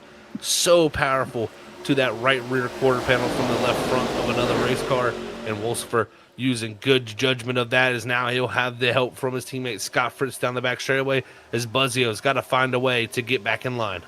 As multiple drivers trying to stay up front, the front pack, there are lap cars also involved. On the lead lap side, there's 10 drivers on the lead lap attached by the draft in this group. Carl Pooler is still in the mix as well in this pack, and a couple of other drivers trying to poke their nose to stay up here. But Zach, this is impressive to see on some of these drivers that are, with the lack of top 5, top 10 drivers, with everyone being pushed out of the way. This is awesome to see Quail up here looking good just outside of the top 5. William Maple Jr. with his recovery run. But our top 3, oh my goodness, Caden Perkins on the outside with the big run, about to be challenging for the top spot. Cody Dorsey looking good, but it's Perkins not wanting to wait any longer. The 6 is muscling his way to the outer groove. He's done this multiple times already, down in the 1 and 2. He just jumps to someone's outside right on the entry, and he's caught a lot of them off guard.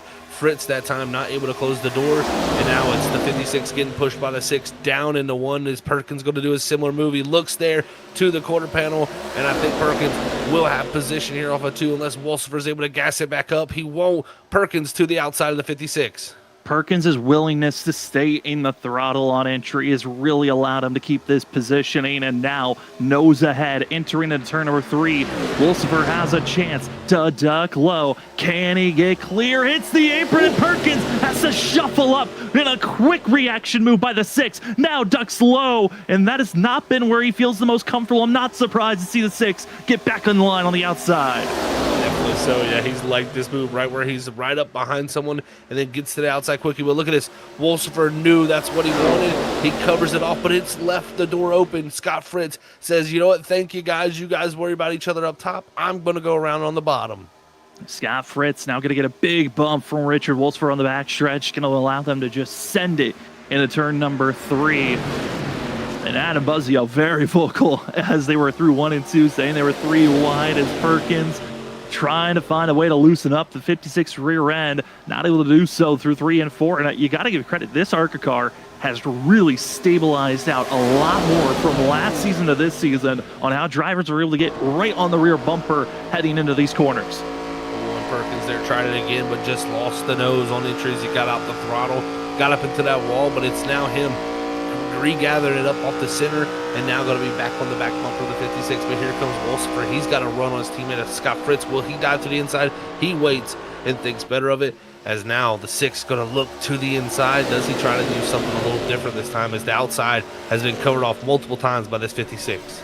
Top 9 now going to be the only ones in the draft pack. Reason why Ronnie Norman had to make an emergency pit stop, took the wave around the last caution, and was forced to pit road, ran out of fuel, and that's going to cause the 17 to go back 1 lap down, but the pack is right in front of him. Watch out for the 17 and how he's going to be trying to get through this field with fresher tires than the rest, as we're on board with the 17, and it just within a second, that is within the draft for Norman to run down this lead pack and try to unlap himself the hard way. It's going to be interesting to see how much speed he has, the difference for him as the group up front continues the battle.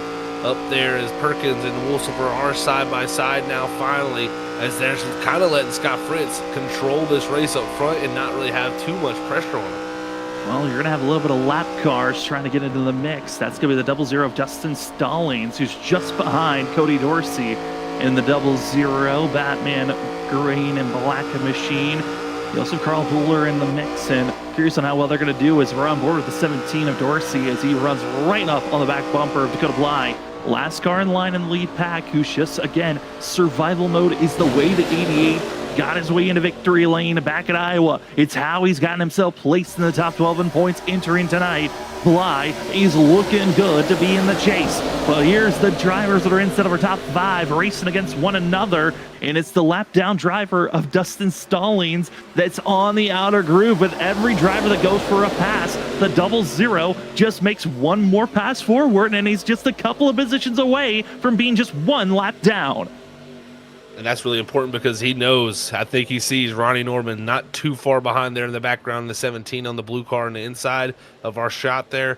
He's trying to storm up here to get past the 00. That will be the race. Sorry, actually not the race for Lucky Dog because Stallings is 2 down, but he's trying to get, of course, that lap back for Stallings. So, you know, his hope would be, personally, Sam, if he can get Norman around these guys to get him on the lead lap, then get himself to the lead of this group 2, then gets that yellow, then Dustin Stallings back in this race. The numbers are lining up for them, but can it be perfect? As we hop on board with the 6 of Caden Perkins and his willingness to accelerate off the exit of the corner on the entry, go high, but riding on board with the 6 machine, Zach, I mean, you can see how bumpy it is on the straightaways. Those hands are constantly moving, but on the outside, hits his mark, hits that A-pillar with turning into the corner, and then it's just hold on for dear life that you're not going to hit that outside wall off the exit.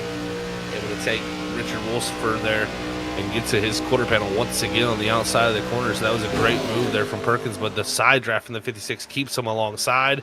And now Fritz up front, he's giving up the lead. It's Cody Dorsey diving to the inside of Adam Buzzio, the 9, looking to take control, but just a little loose off of 2. Now it's going to be the 5 of Buzzio back to the lead position. Cody Dorsey has only ran 3 races this season, 1 top 10. He's raced in the BRB League for a long time, a total of 45 starts in total, and he would love to be up front, stay up front. Dorsey, in his career, has only led 23 laps in total, and he is battling up front for a chance for victory. He's never won in his career. He's never even got a top 5, 7 top 10s in total. But Dorsey, with the wrecks that have happened, with drivers pushed out, the 9, if he continue at this pace and have some good pit stops, this 9 machine could get his first top 5, and who knows, a win could be looming. You're very right, Sam. Yeah, that is, I mean, what a night that would be. Storybook for him for sure. And right now, under a ton of pressure because you got Caden Perkins, the driver who loves to make that move to the outside of somebody. And right now also those 2 lap cars of Zachary Maddox and Dustin Stallings trying to make their way forward is also Ronnie Norman. He's going to make the passes, but they're stacking up into 1. A little bit of contact with the lap cars on the rear end of the 56, and just the difference in speed that Norman can carry compared to the rest of the field. They're stacked 3 wide. You don't want to be pinched like that, but I know for the lead lap drivers, this has got to be so frustrating when you've got lap cars that are multiple laps down, racing you this aggressively. Norman makes sense. He's just 1 lap back and trying to unlap himself. But I know everyone is kind of getting a little bit irritated this season with having lap cars that are multiple laps down, racing like they're on the lead lap.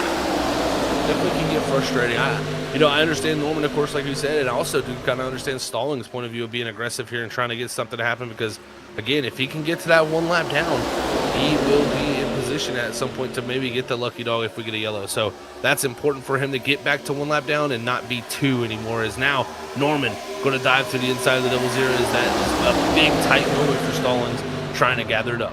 Adam Buzzio leading this race, looking good. Ronnie Norman hugging that yellow line. Good surging run for the 17 with having the fresher tires compared to the rest of the field around him. But we are within 8 laps of pit road opening up.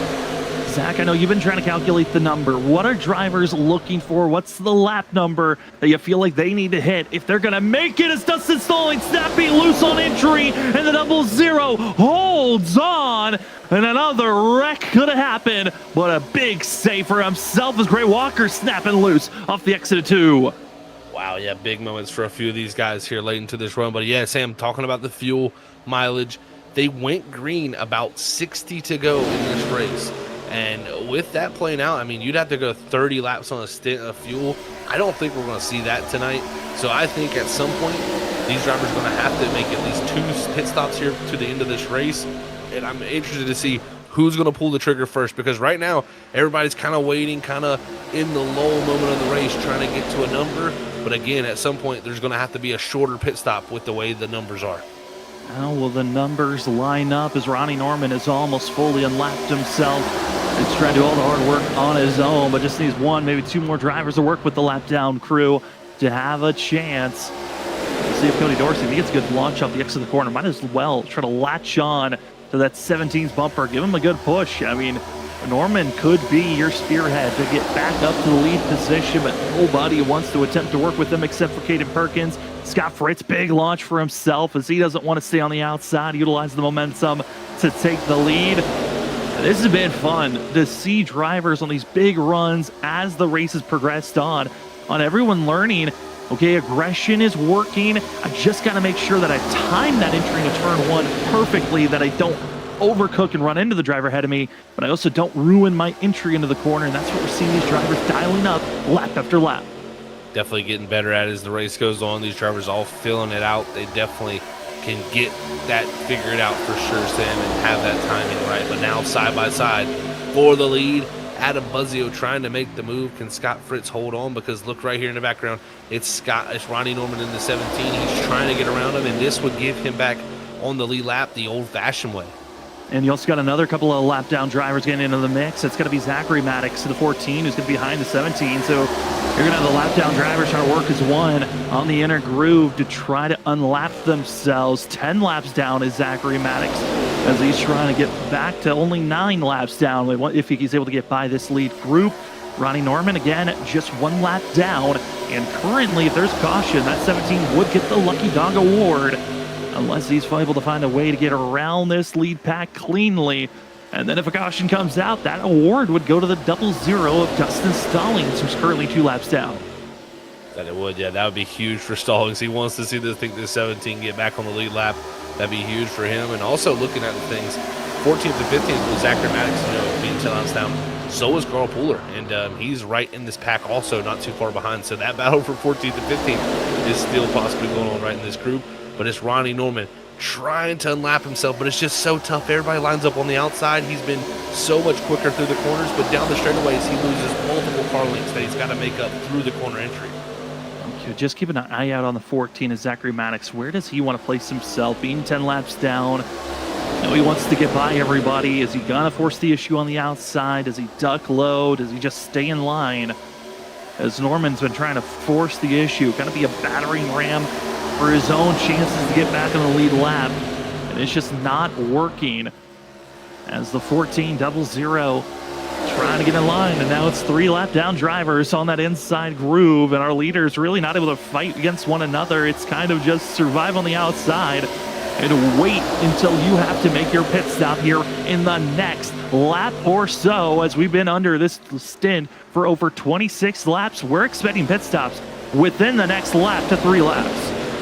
We are. Pit stop's definitely coming up soon here, and that will kind of tell us how far we can go on fuel too, as this will be the first time tonight we've seen some green flag pit stops that will transpire. So Norman able to finally clear that 48, and now looks like Zachary Maddox in the 14 will do the same. So both of them 9, and now Norman back onto the lead lap. So great job for Maddox, also getting his one of his laps back also.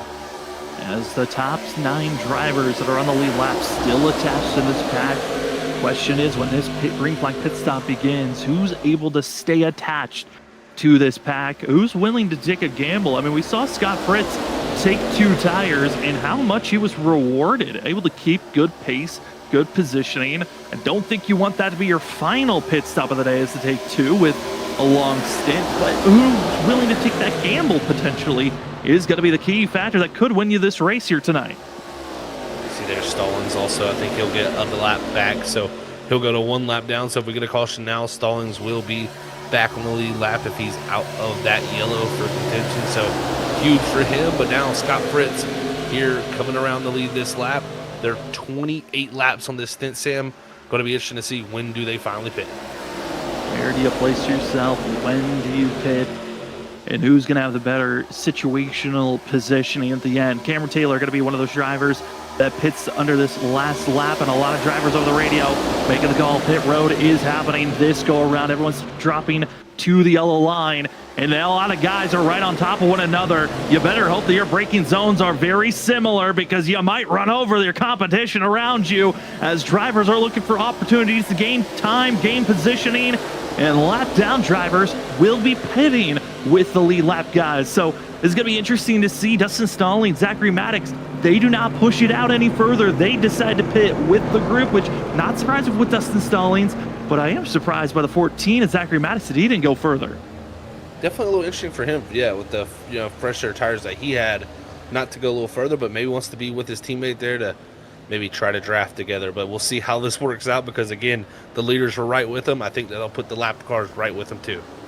As the Cut It 5 machine gets rolling up front, still out on track, going to be William Maple Jr. as well as Jacob Quayle, as well as Dakota Bly. And Zach, you talked about trying to go 30 laps.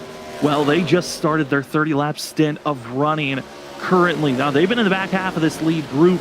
They've been patient. They've been saving their fuel. They've been taking their time and being very easy. I mean, this is the strategy call that you were kind of hoping to see some guys attempt to go for. You know, Sam, now I'm starting to think the math not great there with myself earlier too. 125 lap race, folks, not 120. That was my bad. So going 30 lap stints, unfortunately, you would still be 5 laps short. So William Maple here coming same for, I believe. Oh no, Jacob actually stays out under the lap. So great job for him. But I think Dakota Bly also comes down. So yeah, interesting scenario. But again, a little bit of wrong numbers there for me. Sorry for the boo-boo there. But here's the thing, though. With staying out as long as they are, that gives you so much more of a wiggle room to work with on that final stop. It allows you to use your rubber just a little bit more. You might not have the same draft help that other guys will have currently, but man, does this open up so much more for Jacob Quayle. On top of, if we get caution right now, that 25 is in a prime situation where a lot of guys are trapped one lap down, if not more, and that could really hurt Stallings and Zachary Maddox and a few others.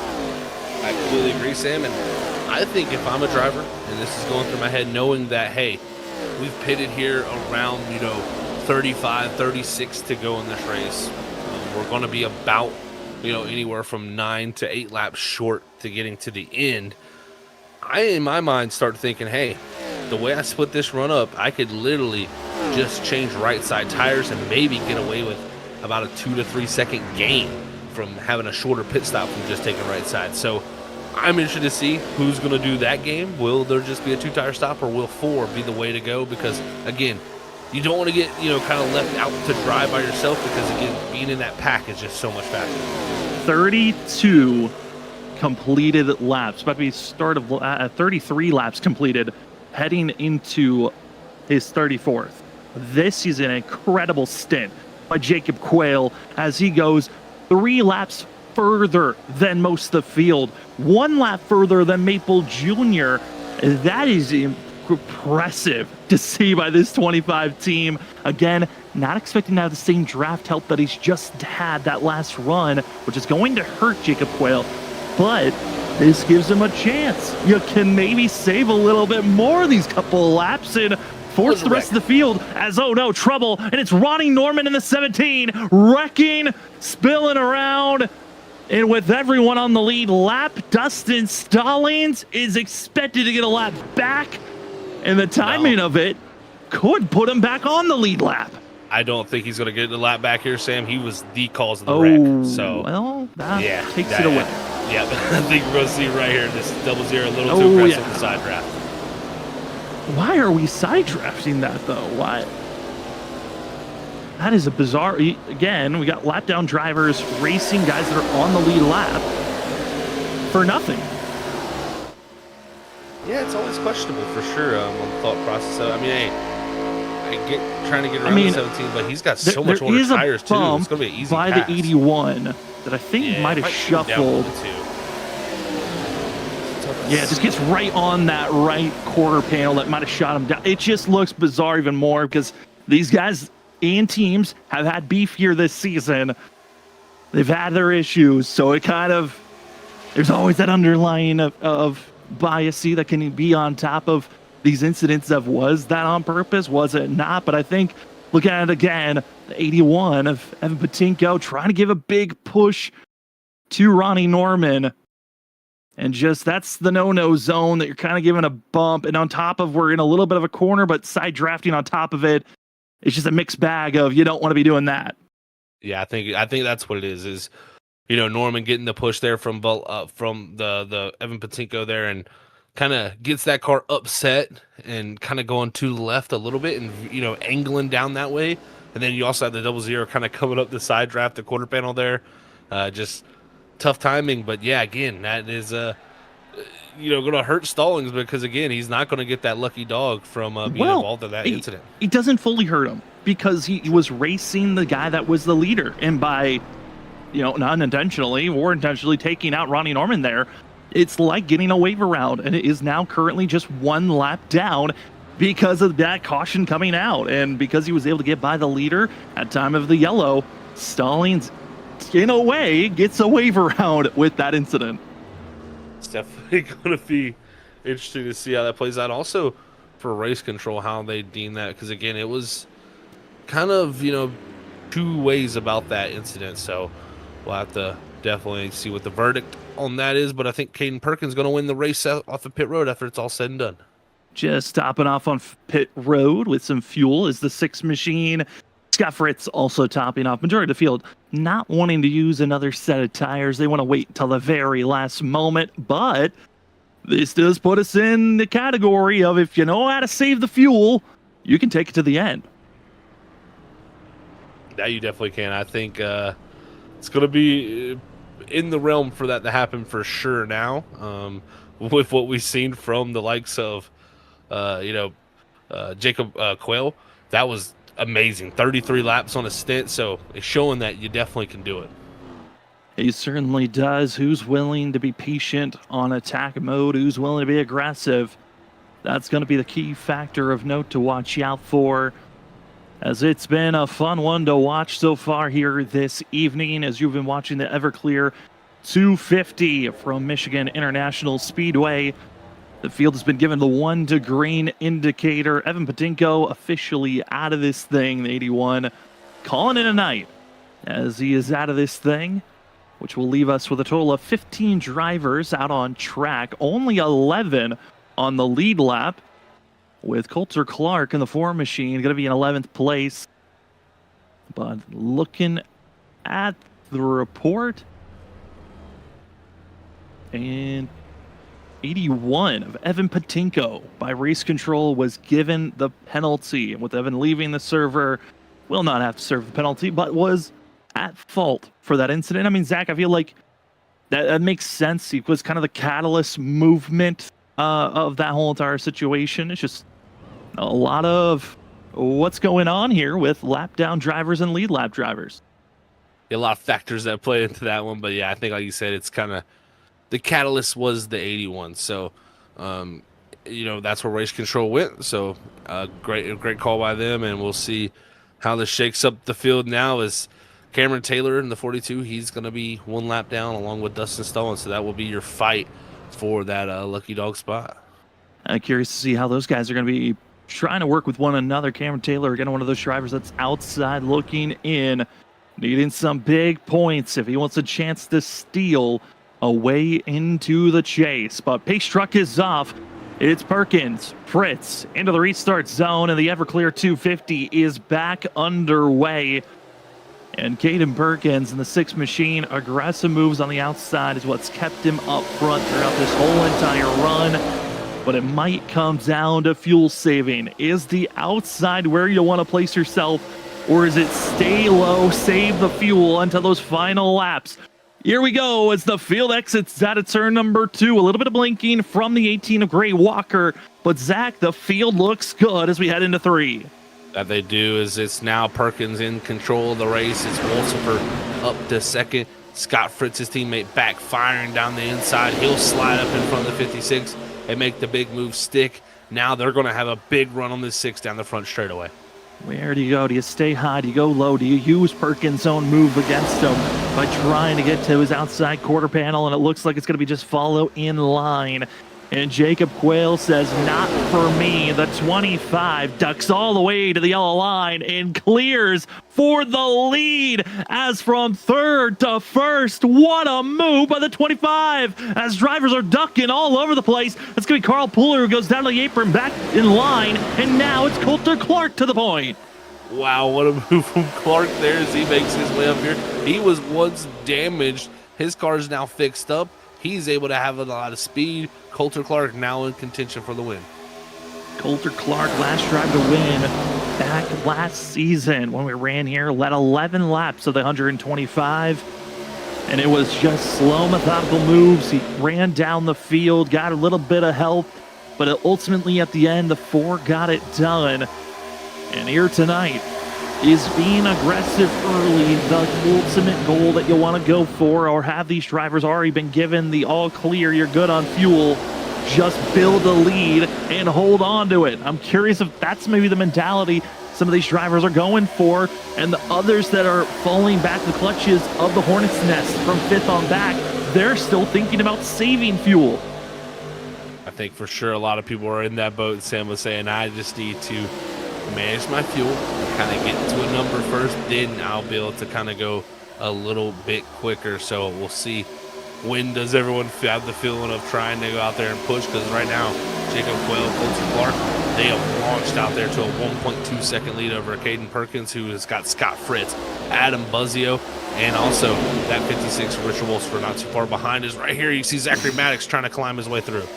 Zachary Maddox trying to unlap himself again. Same for Dustin Stallings. Big push. 3 wide, 3 rows deep as Zachary Maddox, Dustin Stallings, make your moves, get forward, as well as Carl Pooler on the inside. Also was thinking about seeing Cameron Taylor try to get to the inner groove to go on through.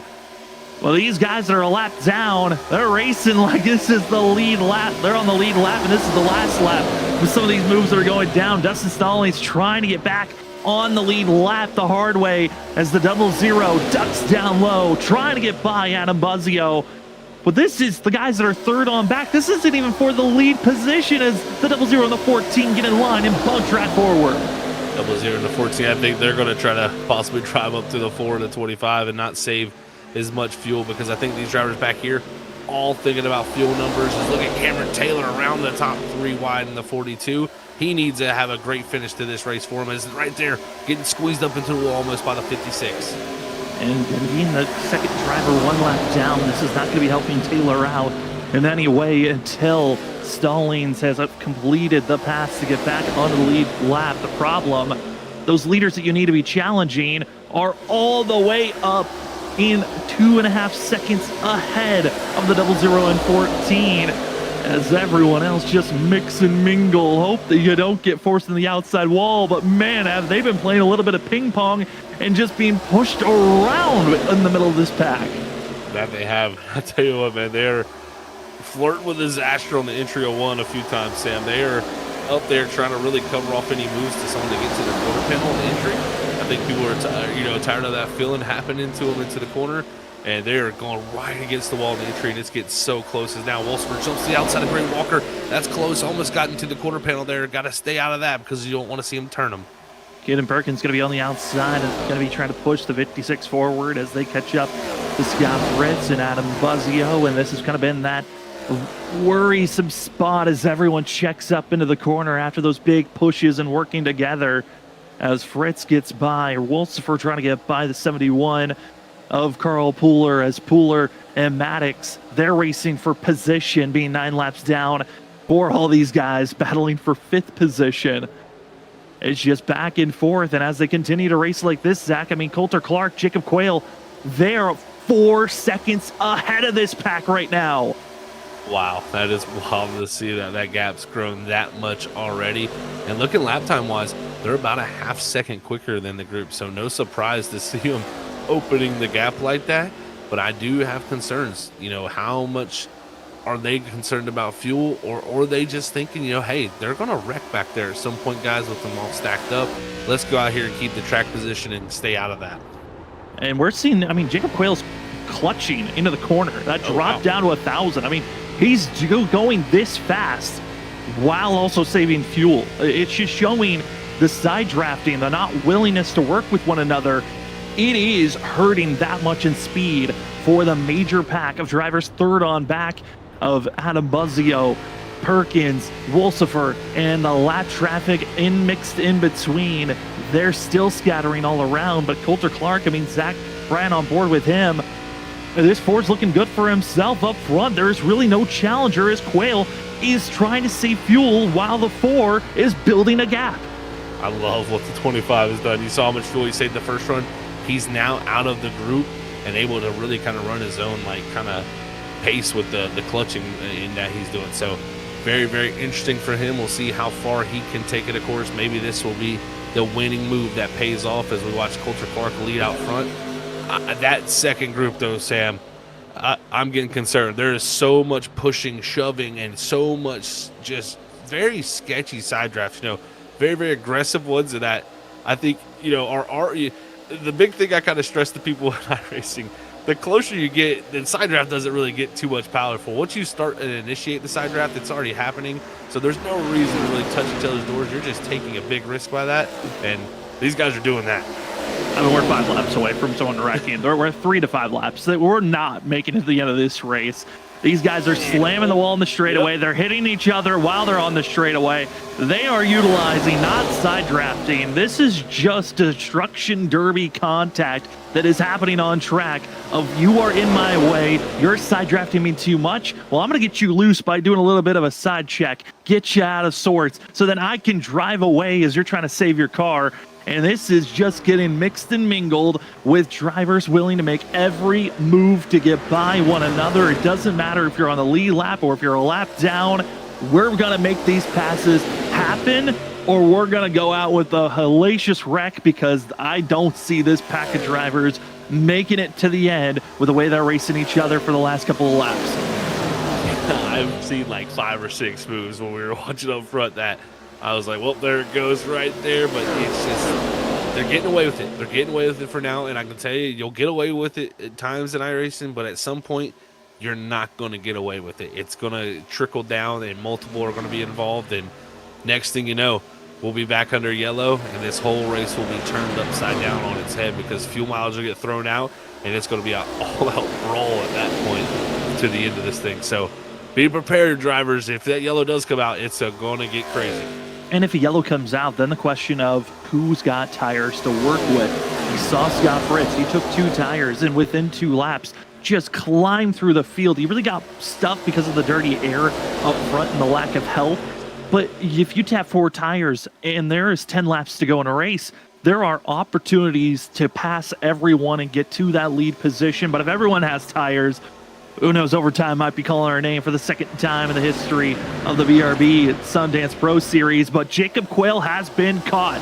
He tried to save so much fuel. Zachy has fallen back to this pack, and Coulter Clark is still 4 seconds ahead of everybody. Yeah, Quayle has really backed it up. He has been saving a ton of fuel, and he, like you said, it's kind of backed right into everybody in the wreck. Caution! Trouble in the back, and it's going to be Gray Walker going for a spin in the 20 machine. And it's bad bumps from teammates and Alliance drivers that brings out this caution. And that, honestly, he built up the gap. He built up the lead. That's a saving grace for Coulter Clark. It is. Coulter Clark looks like a genius now, personally. But right there, just to stack up, you had Maddox slide up in front of the 71 of Pooler, and the 2 lap cars come together, and unfortunately, they're going to take a lead lap car with them. And take another look at this as seeing the 71. That's Carl Pooler as well as the 14 of Zachary Maddox. Now both drivers 9 laps down. They're racing for position of 14th and 15th place. And this is where we've seen drivers get bump drafts with one another that have gone wrong and trying to get lined up, but steering wheels weren't lined up perfectly. Too aggressive of a tap. And it's the 71 who goes through the grass into the bottom side. And luckily, no one makes contact. But that, I believe, will give the lucky dog to Dustin Stallings in the 00. So Stallings, all the hard work, all the help. He is back on the lead lap. And we'll see how the 00 wants to push forward. as race control is over the radio and is giving the call. I believe it will be a penalty on the 71 of Carl Pooler is the call from race control. So Carl Pooler going to have to do a drive-through. So all of that hard racing, throw it all away. A drive-through is most likely going to be another lap down for himself. See the tire situations with the cars being jacked up here. Looks like Coulter Clark, of course, Jacob Quayle, and many others still having tires. So looks like some two-tire calls. Adam Buzzio, quick stop saying for Caden Perkins. I like that call from a few of these guys. Get up there, get some track position here as we're going to be nearing down the 10 to go here soon. Zach, I think this might be a weird call for Adam Buzzio. No tires for the 5 machine, just fuel. Everyone else from second back to fifth, being Perkins, Quayle, Wolfsfer, and Fritz took 2 tires. Rest of the field took 4, but no tires were taken by the 5 machine. He misshot his pit entry, had to back up, audibled out of tires, and only took fuel. That is a miserable pit stop for the 5 machine. Tough ordeal there for him for sure. I mean, I think the biggest thing for him now is holding on with these older tires is going to be tough. But again, if it gets wild, he gets some good restarts here, anything is possible. I can tell you myself sitting there last season at Homestead in this league on old tires and restarts, you feel like you're done for pretty much when the guys have that advantage over you. But you just got to put in your head that get good restarts, and you never know what can play out. You get enough of them, the timing works out for some yellows, you can hold on to this thing. So Buzzio is definitely not out of the realm of winning it. He's going to have the track position, but just have a little disadvantage when it comes to that Goodyear rubber on this car. I know we didn't get to talk to him during our stage break win, but I do want to talk to our stage winner of Zachary Maddox, see if we can chime in that 14 driver, because he does deserve to have an interview here tonight. I know we didn't get to talk to him when he won the stage, but let's see if we can chime into him now. The 14 of Zachary Maddox. Zach, you there? It's Sam and Zach up at the booth. I'm here. You got me? Gotcha. Stage winner. I know since then it has been going the way that you've been hoping for this race, but man, how's the car feeling now after getting all the repairs done and racing with this front pack? It just tells me if I wasn't 10 laps down or 8 laps down, whatever I am, I could be still competing for a win. I'm gonna hope 32 points is enough to get me above the cut line, and it is what it is. First stage win though is, woo, great, it was awesome, but it's overshadowed by the the rest of the race so far. I can certainly see that. Zach, last question for you. How are you hoping to either help your team or help yourself here in these last potential last restart of this race? Yeah, so the goal is, I believe it's Coulter and Gray are in good position. Just put myself in position to help them out and get one of them to win. I know if Coulter gets the win, I think he gets regular season champ, so he's really vying for it. Well, good luck on this restart and good luck on the rest of this race. Yep, sir. Thank you. Have a good one. You too, as that was the 14 of Zachary Maddox. As we enter the restart zone, it is about to be race time. Caden Perkins, Adam Buzzio, your front 2. Buzzio did not take tires. We got 5 others that took 2. The rest of the field took 4 as we're back to green flag racing. Carl Pooler in the 71 does have a drive-through penalty to serve. Everyone else in your top 12 are ready to race for a victory. 11 laps to go here tonight for the Everclear 250. And Zach, it's time to watch the field ramp it up even more as we exit out of 2. Buckle down, everybody. This is about to get wild. You thought the rules were crazy before. You thought the drafting, the blocks, everything was crazy. Well, here it comes as they're going off into 3 and 4. It's Richard Wolfsfer already making the move side by side with Adam Buzzio, but Coulter Clark looking to take his advantage around both of them. Clark was hoping that he was going to be the driver that was able to duck down low, but Wolfsfer drops Clark into the wall, and they wreck behind another big one. And from a block to a wreck, and now the question of who's left as Adam Buzzio, Richard Wolfsfer drive on through, but everyone else involved in this one. Wow, yeah, this is something we've seen a lot tonight. Drivers trying to squeeze up into holes that really probably aren't there, and Richard going to get this one wrong. He's going to shove the 4 up into the wall. And from there, Coulter, there's nothing he can do. He gets hit by Fritz. Fritz gets hit by Perkins. And from there, it's a chain reaction event that has transpired. And man, oh man, this has changed the whole scheme of things. And Zach, that might be Richard's second penalty at fault incident. And if it is, he's parked. That's a DQ. The 56 would be done for the evening. And then his fate is up to the racing gods on where he will be placed as the field is trying to figure out where the pace truck is. But just a bad block that goes wrong. And teammates, allies, and everyone else you could throw out there involved in this one as Fritz goes for a spin. Require damage for Gray Walker. The 18 looks like he might be done for the evening. And that was extra contact as they were heading into pit road between the 25 and the 18. Actually, no contact was made, but a big lock up by the 25 as they were heading into pit road. But here's what happened to Gray Walker that gave him required damage on this incident. To see exactly what transpired here with him because he's a little bit farther back. And you can see it. Yeah, everything just happens lower and causes him, I think, that right front collision to the wall is what broke the suspension on his race car. Dakota Bly involved. I mean, everyone just involved in this one. And that is Gray Walker. You can see that front left just wobbling in that tire. That's a head into pit road. Sit there and wait as now the field gets to question, what are we going to do here on this restart?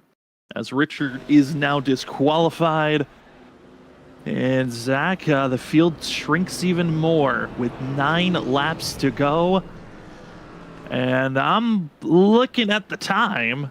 I mean, this is one of those races where if we continuously have more cautions come out, we could come to a time limit for this race. I'm not expecting that we will have to worry about it. If we go back to green flag racing, we stay green, this will not be a timed race. But Zach, if we go to overtime, this could be dangerous for drivers on this race finishing out in green, or it might be a one-lap shootout.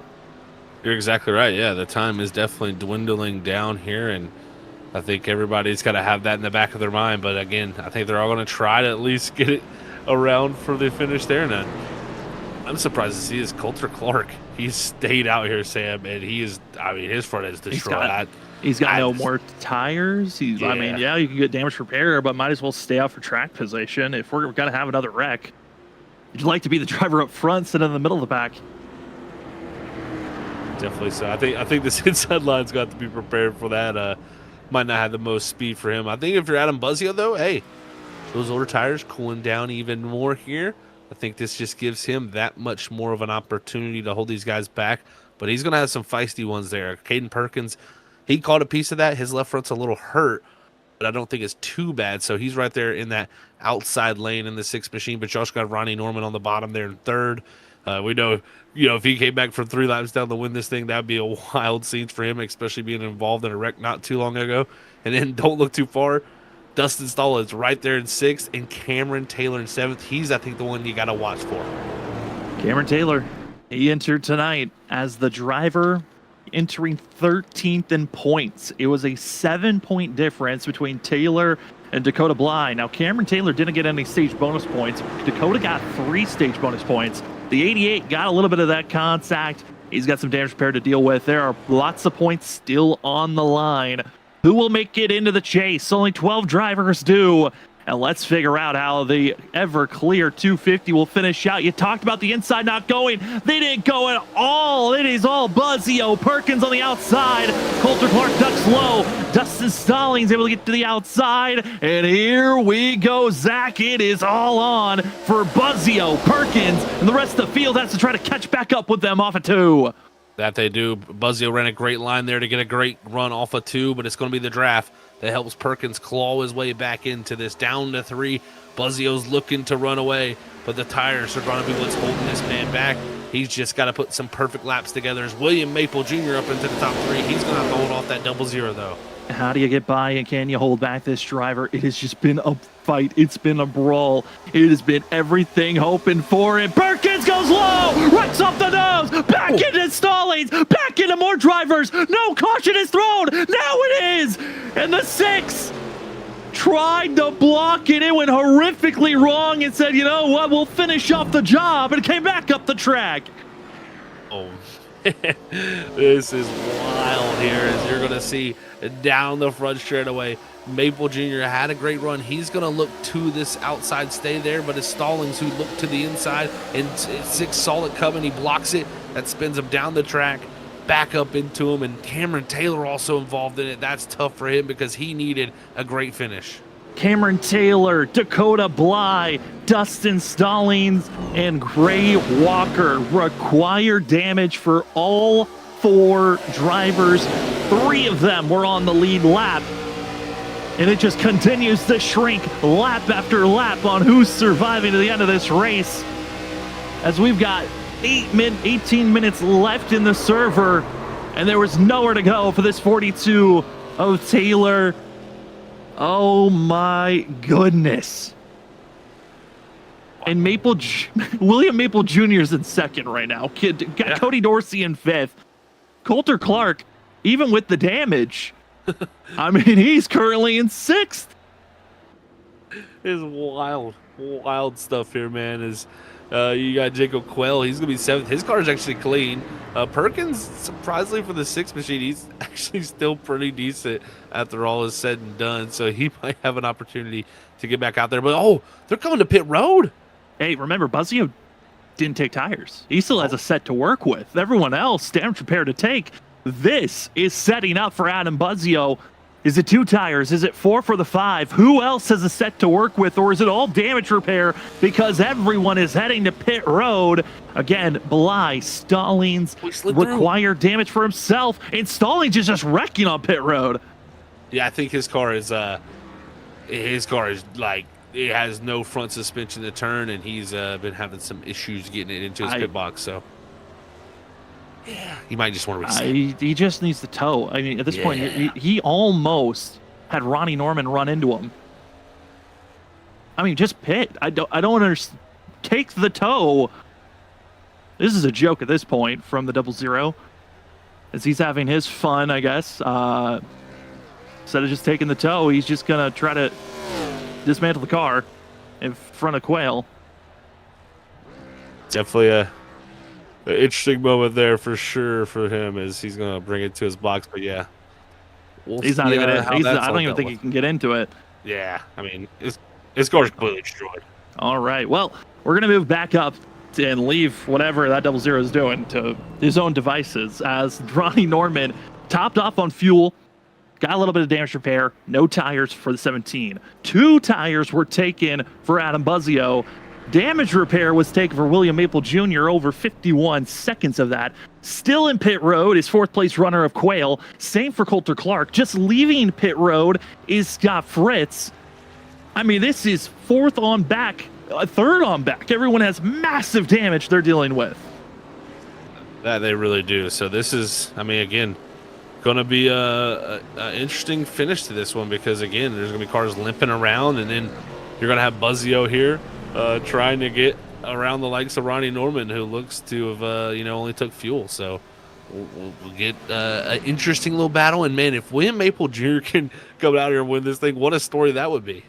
It certainly would be an incredible story, as black flag was given for Caden Perkins. Required damage flag was given to Dustin Stallings. Required damage flag, Cameron Taylor. And Dakota Bly did have required damage for the 88. It's been repaired. He's back out on track. 9 drivers are on the lead lap. How many of them are in raceable conditions? We'll find out here shortly, but it looks like it might be just a 2-horse race between Ronnie Norman, who started this race off disconnected, 3 laps down, got back on the lead lap, or will it be Adam Buzzio, who's been up front? He's been around the chaos. He's watched drivers just make dive bomb moves, make the outside lane work. There's just nothing else for them to do. It's now on the 5. He's seen all the moves. Which one will be his potential winning move of the day to get him into victory lane? Or could it be William Maple Jr. that can find a shocker? Or is it someone else lurking in the back? Because it is going to be a mad one here tonight. This is an in regulation green, white, checkered. 2 laps to go. If we get a caution on this first lap, we head to overtime.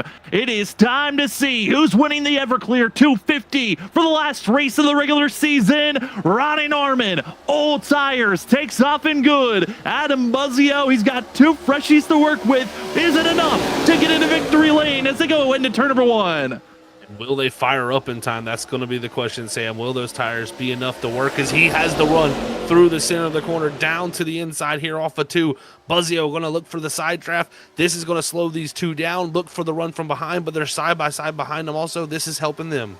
They've been fighting both opportunities to win this season. Ronnie Norman, winner back in season 1 when he ran here at Michigan. And it wasn't just an easy win. It was a dominating win. And off the exit turn number 4, we look to be clear. Up to the flag stand. It's your white flag. 1 lap to go. This race is official. Norman wants a victory for the 17. Adam just needs to get the monkey off his back before the playoffs. And it's Norman looking good off of 2. Norman looks strong off of 2, but here comes the run from Buzzio down the inside. But Maple Jr. right to the back. It's just a duel. It's between Norman. It's between Buzzio. Who will have the chance to run for the 5? He ducks down low. Norman trying to put the dirty air, but he's a car length up. He gives the clean air for the 5. Buzzio needs the draft. Does he have the speed? No, he doesn't. Ronnie Norman, welcome back to victory lane. The 17 wins the Everclear 250 here tonight. And after being disconnected to start the race, going 3 laps down. And I don't think it was 1 disconnection. I think it was 2 or 3 that really hurt his chances early in the going. But it doesn't matter. He fights, he claws, gets his way back on the lead lap, gets involved in a wreck, and he's in victory lane. And with Caden Perkins, black flag on the 6 machine, he will fall back to the first driver 1 lap down. Dakota Bly gets another top 5. Dorsey gets 4th.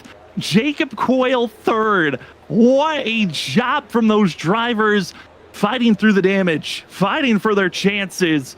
And what a job for themselves. You hate it for William Maple Jr. He'll take 7th after being spun around. But Zach, all honors to Ronnie Norman. Didn't have the same tires as Buzzio, but he had the clean air. We talked about how important that was going to be, and the 17 proves it again with the victory here tonight. What a job by him. Came to the pit road, got the fuel. I wonder if that was just to make sure he could get to the end of this thing, and he's going to end up in victory lane when it's all said and done. And I bet if you asked him 20, 30, even 100 laps ago, he would have said, "You're crazy." There certainly was something in the air. It was a wild one here at Michigan. This track always bringing out, some would say the best, some say the worst. But at the end of the day, it's the 17 of Ronnie Norman into victory lane. 2nd goes to Adam Buzzio. Jacob Quayle will take 3rd. But for us, some of the booth, our fun isn't over just yet. When we come back, it's the post-race show. We'll talk to our top 3. We'll do a breakdown of today's race and get you ready for next week for the start of the chase. We'll be back right after this for the post-race show.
Welcome back, ladies and gentlemen, to the post-race show of the BRB Sundance Pro Series Season 6, Race 13, the last race of the regular season before we get ready for chase racing action.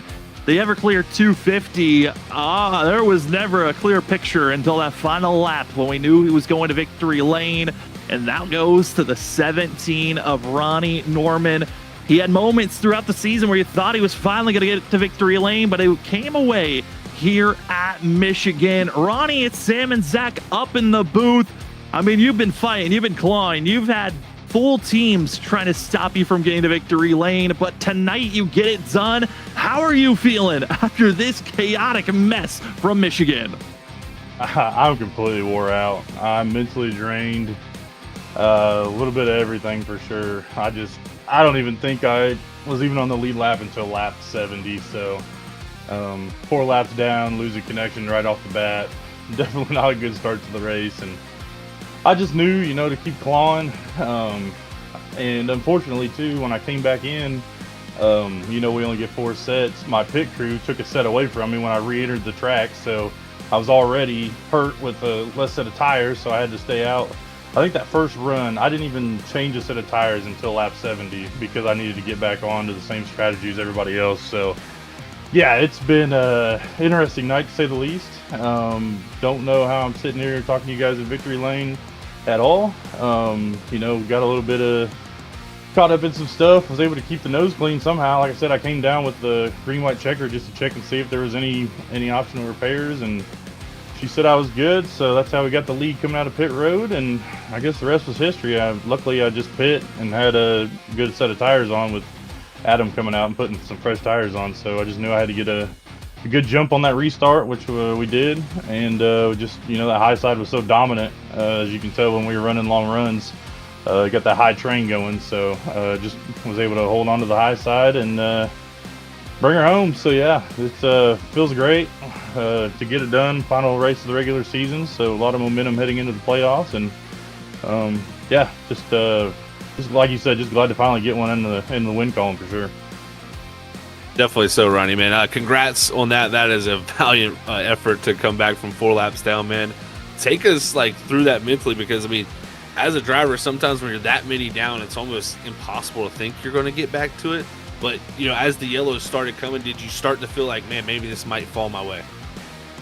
Yeah, when I got to, I think 2 laps down, I think I knew we had the stage coming up, and so that was able to get another one back. And then I stayed out to get the wave around, which it kind of hurt, but I was only able to go, I think I got the wave around, was able to get back on the lead lap, but then I only had 10 laps left of fuel, so I was kind of hoping for a caution. Didn't come, so I had to pit. Well, luckily when I pit, I was in the fuel window for one more stop after that one. So I was like, this may work out to my advantage, because I was able to come back out right as the field passed me to go a lap down, and I was able to race them and try to get back up to the front. And I was hoping it was going to go green, because I would have been interested to see how that played out, because a lot of them guys were going to be short, and I was right on the money to make it to where when I got the lead and everybody pit, that was going to be me at the end of the race if everything worked out. So it's crazy how races, come and go to you. Like I said, I just kind of had to play this one by hand with the hand that was dealt to me, and we did. And yeah, like I said, it's just I don't know, it's crazy. I would have liked to see it go green to the end there. I know I kind of got into it with Dustin there, and unfortunately, and thought that would have been the end of my race there, but we was able to lock her down and not really even hit the front end. So yeah, like I said, just a crazy race overall. And yeah, like I said, we're just happy to be here with a clean car somehow in victory lane. I mean, Ronnie, you won all the way back in season 1 in the BRB Sundance Pro Series. Now you win it back in season 6. We're about to head into the chase. What is your confidence level with the chase ahead of us? I mean, the tracks are pretty wide open. We start the chase off at Bristol, then it's Sonoma, Talladega, 08 Atlanta, before we go to Auto Club. What is the confidence level with the 5 tracks that are ahead of us for a championship? Yeah, I think one of my wins back in season 1 was at Bristol. I know it wasn't in these Arctic cars, it was back in the next gen. So yeah, Bristol, is an enjoyable track. We'll just have to make sure to get some laps in there for sure for practice. Sonoma is going to be interesting, to say the least. It's an okay. Like I said, I'm no road ringer for sure, but and then heading on to the final three. I mean, going Dega, Atlanta, and then Auto Club. I mean, those are all wide open tracks that we're all going to be pack racing, and it's going to be extremely, extremely tough. And like I said, this whole playoffs is just going to be pretty interesting to watch. And hopefully everybody tunes in to watch how it plays out, because it's gonna, everybody's ready to go now, and we know who the playoff drivers are. And I don't know if we really know yet, but like I said, coming in, with the way this race went, and I knew I was locked in, I wasn't really too upset. But at the end of the day, I think I kind of stole this win away in a way. But man, I needed a win for sure with the way the season's been going. It's good to see that you finally got one on the tally marker of victory lane, Ronnie. Congratulations on this. And before we let you go, the floor is now yours for any other shout outs. Yeah, I just want to thank everybody at Dark Star Garage, Ben, my teammate, for sticking out through the season. I know he had a rough night tonight. Thanks to him for being in here. Everybody at home watching, shout out to NOS Energy Drink for sponsoring, change the paint scheme tonight. Hopefully, maybe I might have to keep this thing on until we don't win. So we'll keep this on next week, hopefully. Hopefully we can have another good race. Thanks everybody in the league for everything they do. Thank you to Sundance Pizza, all the other sponsors that help make this league go around. And just appreciate you guys for jumping in here. I don't know if it's the rest of the season or how many races, but thanks to you guys for broadcasting. Definitely enjoy going back and watching the races the next day, so definitely ready to watch this one over tomorrow. And thanks everybody that tunes in. And we're ready for the playoffs, ready to get things rolling, and finally got that monkey off our back. So let's go see what we can do. Well, I know for us, we'll be covering until Sonoma, and then a couple of us might be out on track. We'll see how that goes. But Ronnie, it was a pleasure to give you the call of this win. Congratulations on it, and good luck for the chase, and good luck next week at Bristol. Yep, thank you, boys.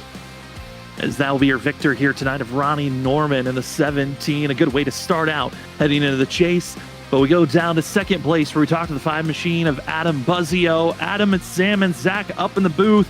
You come away second, but you were up inside of the top 5 all night long. Man, I know you wanted the win. You wanted it bad, but how does it feel at least coming away and surviving a night like tonight was? Oh, man. Yeah, it's a shame it devolved the way it did. It was playing out really, really interestingly there before the big chunk of yellows towards the end with the fuel strategy. I forget who was in the lead, but first and second weren't saving at all, obviously, because they got such a big gap. But I was right on the line. I was saving, where I could, running 3/4 half throttle on the straightaway and lifting a little bit early. And I was really curious how that was going to play out. So it's too bad we didn't get to see it, but man, we had pace all night. I had a lot of fun up until the end. A lot of good battles. Definitely had speed. Second sucks. On one hand, it's my first podium this season, one way or the other. But coming up that short, it's rough. Definitely rough to end it in second sometimes there, Adam. But man, we know that victory is hopefully coming soon for you this season. Take us through the pit strategy there at the end. The first set of stops there to end the race off, you were going to, it looks like you didn't take tires, but in that second one you took 2. So kind of take us through the decision making there and through the pit stops there at the last few calls. It was a mistake. I don't know why I didn't take 2 on that first stop where everyone topped off and took 2 tires completely. I think I was talking to Rev about a call, and I just kind of zoned out, and I had my tires unchecked already in case we put it under green. And I just didn't take them. And in a weird way, I think it kind of saved our race, because if I would have probably come out in like 4th or 5th because I missed my box. And I probably would have got caught up in that wreck. So in a weird way, it kind of helped me. And then as far as taking the tires, I knew it was kind of just me and Ronnie that had clean cars at that point. And I didn't want to be at a tire disadvantage to him. So I went in and took 2. In hindsight, I didn't realize how many cars were actually involved in that. I probably would have just took 4 just to try to have a little bit of an advantage on him. But that was why I didn't take him on that first stop. I just had made a mistake, but didn't end up hurting us too bad. I'm not sure. I didn't get a great restart. Ronnie's really good at being the control car on restarts. Other than that, I don't know what I could have done different on the green-white checker, though. Everything I had done kind of all race long to pass cars, which we were really efficient at tonight, just didn't work. I think it might have been because there was just no help at all behind me. So getting those runs, down the backstretch and stuff just didn't really happen. I had a better 1 and 2 than he did on the last lap, but my car just completely stalled out behind him, so I wasn't really able to do much in 3 and 4. I didn't want to, clear him out trying to get in there. So not sure what we could have done different. I think it's just one of those deals, but overall, I mean, despite how the race ended, I'm really happy with second. Well, I know the win column is still empty for yourself, Adam, but you enter into the chase 4th on just raw points. How does that make you feel, knowing that, hey, if a couple of these races line up in the chase, you could be one of the major favorites to take the championship here for season 6? What is that confidence with the 5 races that are ahead of us?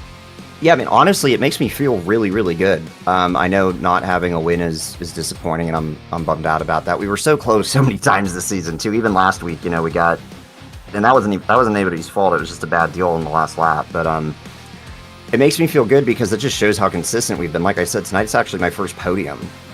So we're just killing guys with consistency. A lot of top 5s. I think I have the first or second most top 10s in the lead behind Brendan. We're tied. I'm sorry. We both have 10 top 10. So I got to find something a little bit extra, I think. Brendan's been really consistent. Coulter was obviously really hot in the beginning of the season. This is as far as guys ahead of me, obviously, but has had a little bit of a rough second half. So if that streak continues, he'll probably drop a bit. Dustin has obviously been fast every week, but he either takes himself out or is a victim of circumstances. So if I could find a little bit extra, I think we can be really competitive this season in the chase. It's the best I felt going into one. We were runner-up last season, so trying to get that, trying to bring home that W, man. But I'm excited though. We've been consistent this season, had a little bit of bad luck, but looking forward to starting the chase next week. We're excited to see how you're going to perform, Adam, next week at Bristol. But before we let you go here tonight, the floor is now yours for any other shout-outs. Yeah, thank you guys, first of all, for broadcasting for us. Been partners for a long time, and I appreciate you guys. You guys know that. Obviously, want to give a huge shout-out to Sundance Pizza. They have been loyal supporters from day one, and this league would literally probably not exist without them. So big shout-out to them and all of our other sponsors. And then shout out to my teammates and of course my wife Julie and my daughter Autumn, who is crawling now, which is terrifying. So well, we are happy to see you performing well, Adam, and we hope that it continues to get better into this chase. Congratulations on your first podium, and good luck next week at Bristol. Thank you, boys. As that will be the fine machine of Adam Buzzio, who takes second, will now move to third, where the battle for third was kind of down to who was making it out of the wreckage in the backstretch, and that driver was Jacob Quayle in the 25. Jacob, you were certainly a driver erupting up front. We were shocked on how much fuel you saved in that long green flag run, and then it was the question of how do you and Coulter Clark survive being so aggressive on that immediate launch after that long green flag run. At the end, it was just survive the chaos. What was going through your mind in that second half of the race? Because it was up and down for you, and ultimately you have a top 3. So, yeah, fuel saving, I don't know if that would have worked, because I might have, completely lost the draft when I got back out there, because I was, saving a ton to make it an extra lap, because I knew it was going to be close, but it would have been interesting to see how that would have played out. Then the thing of Coulter, I was just, I kind of thought I was good on fuel until I realized I wasn't. And I was like, that's why everyone's back there. It's for a reason. So I started saving, and then, before you know it, they're wrecking again. So, and then it just, then after that, there was the wreck with, I don't remember how it started, but my car ended up going straight towards the inside wall, and I got lucky enough to where the car gripped up just in time and not completely be destroyed. Still had 12 minutes of damage, but drove kind of good for that amount of damage. So Definitely a good salvage for you, Jacob, man. Congrats on getting a podium here tonight, hitting down Michigan. How tough was it staying on top of the strategy and the whole outlook of the race with just the timing of these yellows? A quick bunch of them and then a long spurt in the middle and then another quick bunch of them. I mean, it is just wild. Like, there's times like the checkups here were just because people were saving and some people weren't. So, I mean, that's where probably quite a few wrecks happened.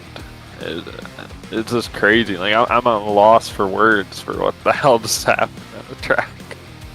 That's fair. That's fair to feel that way. Jacob, I know we've got the chase, 5 races left on the schedule.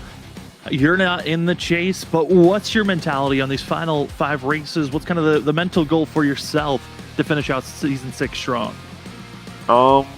Probably just go try to have some consistent races. I mean, I'm excited for Sonoma. That'll be fun going to a road course. It's definitely been a while since we've been at one. The last one I remember is Daytona and road course, and I was pretty fast, so I'm excited. And then if we're going to Old Atlanta, that'll be cool. But the main thing is just try to get some like top 5s, top 10s, and if I can win, of course, I'll go for it. Well, we can't wait to see how you perform on these final 5 races, Jacob. Congratulations on 3rd place here tonight. And before we let you go, the floor is now yours for any other shout-outs. Just shout out to Mason for signing me, and it's definitely been a crazy rookie season, up and down a lot, that's for sure. Getting in every crash possible, it's felt like, and probably would have made the chase had I just showed up, not like missed a few races. So, but I'm having fun, so we'll see how the rest goes. Well, we can't wait to see how you perform moving forward, Jacob. Congratulations on having tied your best finish of the season. Enjoy it, and good luck next week at Bristol and the rest of the season. All right. Yeah, thank you. Well, that will finish out our interviews here tonight. Top 3, certainly in a fun situation where I think all shocked on how this thing finished out. But when we look at these unofficial results, this is a little unknown is going on currently. There's a lot of discussions on who's in and who's out of the chase. I know there's some talking points of who's going to be the last driver in, because one of the drivers that got disqualified also probably needs to be deducted points. And the question is looming, is that going to remove Richard Wolfsfer from the chase due to having 2 at faults being parked? That's a 10-point deduction on top of that. And we're waiting to see if those points will be added in. But your unofficial results here tonight: Ronnie Norman gets his first win of the season. Adam Buzzio gets 2nd. Jacob Quayle comes away 3rd, with Cody Dorsey 4th, Dakota Bly 5th. What a unique top 5 that we have. And then into the top 10, you got Coulter Clark after all of his wrecks, a mangled car. He comes away 6th. William Maple Jr. went from 3rd back to 7th, with Scott Fritz 8th. 9th goes to Caden Perkins, who's the first driver 1 lap down. And then finishing out our top 10, it's Dustin Stallings. But Zach, we look at the rest of the top 10. Again, a lot of circles around Richard Wolfsfer, but everyone else, I mean, this was a madhouse of drivers getting taken out for most of this race. Oh, no doubt. Yeah, this was a wild one. I mean, nobody really gave there wasn't too much give out there. There was a lot of take, and I think that's what equated to a lot of these guys back here. Of course, the debate with Richard Wolfsfer there in 14th. We'll have to see what happens there. Of course, tough endings early for Ben Kinney back in 19th, 20th for Johnny Wood. They're going to have to try to bounce back next week for a lot of these guys at the back end of this field, and it's not going to be an easy bounce back either, Sam. We got another tough one on the schedule, and it's going to be a chase race, so there's going to be even that much more like raw, gritty emotion, I think, on the track. It could get very, very spicy. Honestly, the first 2 races of the chase are not easy ones at all. Bristol, Sonoma. probably one of the toughest short tracks we're going to, and one of the toughest road courses you could head to. And it is going to be a handful for both those for all the drivers in those first 2 races. And that will be our final calls of the season before we hand things back over to Pit Stop to give you the final 3 races of the season. But it's been a pleasure to give you the action here on Freaky Fast Broadcasting. Michigan, it's similar to season 4, a lot of wrecks, a lot of cautions, didn't need overtime, but Ronnie Norman found himself into victory lane. It's been a fun season for season 6.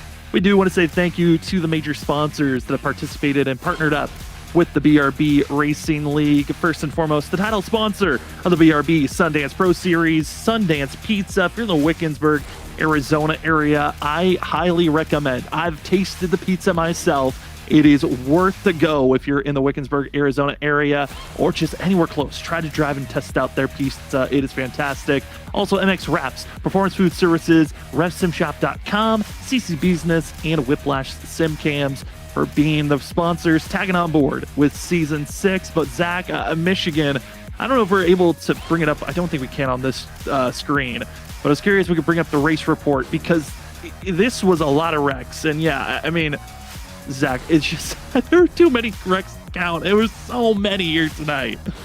Yeah, for sure. It was a lot of eventful moments for sure, and I think a lot of them kind of came in like bursts. You know, it was like early in the event we had like a burst of yellows, then we kind of ran it out there almost to a green flag stop where they did get the stop, but as soon as we come out, we get a wreck, and then from there, it was pretty much like all hell broke loose. So it was a tough ending for sure for a lot. I know a lot of guys are definitely angry about how it all played out, but again, I don't think there's no better track to carry your anger into than the Bristol Motor Speedway.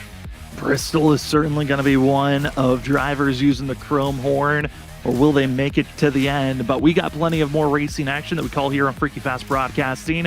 We just got done with Trinity Racing League. They had a fantastic one at Auto Club.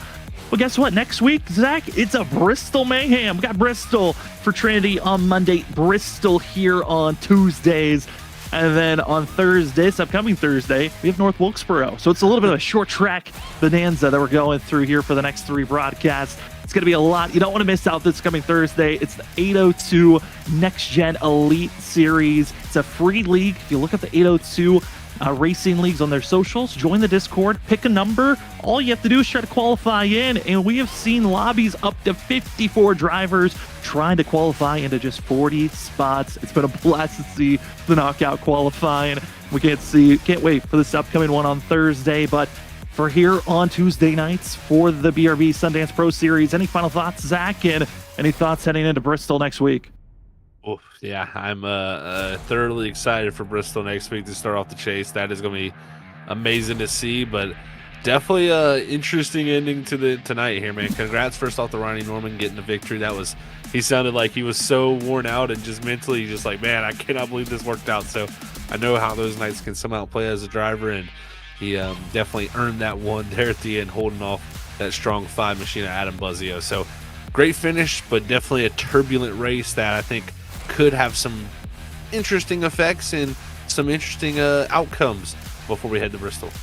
We still are waiting on who will be the final driver in, but here are the 11 confirmed drivers that are racing for the chase for Season 6 of the BRB Sundance Pro Series. First and foremost, congratulations to Brendan Maddox, who will be your regular season champion, 7 points over Dustin Stallings, who also will be seeing Coulter Clark, Adam Buzzio, Ronnie Norman, Johnny Wood Jr., Scott Fritz, Gray Walker, Stephen Borbell, Dakota Bly, and Carl Pooler going to be the 11 drivers that have made it into the chase. Richard Wolsifer, we're still waiting on what the deliberation's going to be on this penalty for the 56, because it's a 5-point difference between Richard Wolsifer and Zachary Maddox. Those are the 2 drivers that are fighting to see who's in, who's out. We will know by next week on who is that final driver, who will survive the chaos of the last great Coliseum.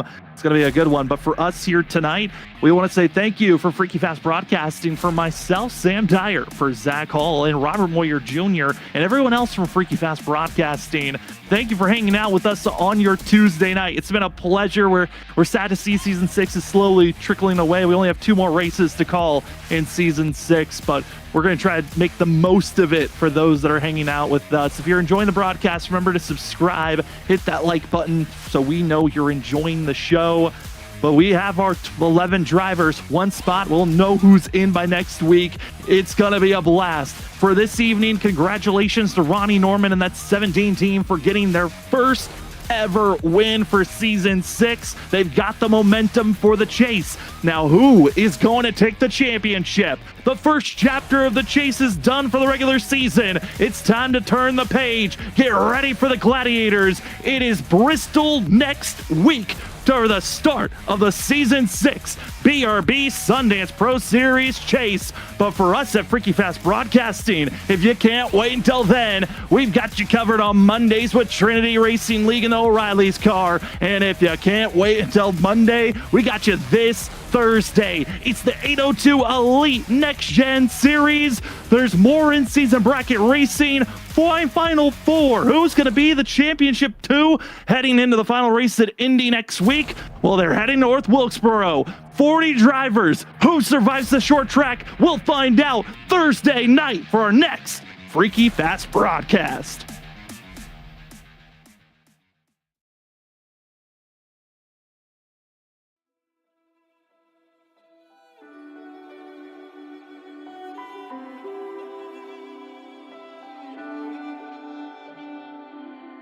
I was standing, staying still, never said what I feel.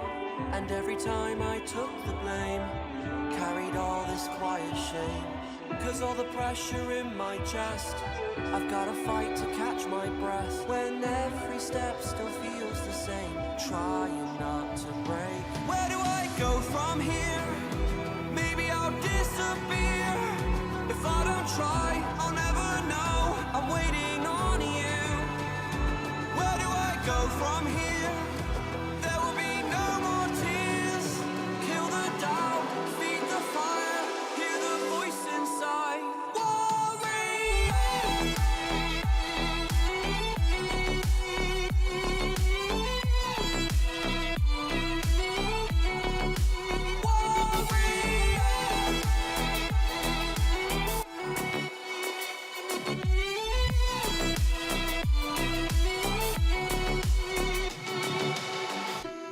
Up, it's my turn this time. They took a shot, now I want mine. You fall, I rise, I take the wheel. So this is how it feels. Where do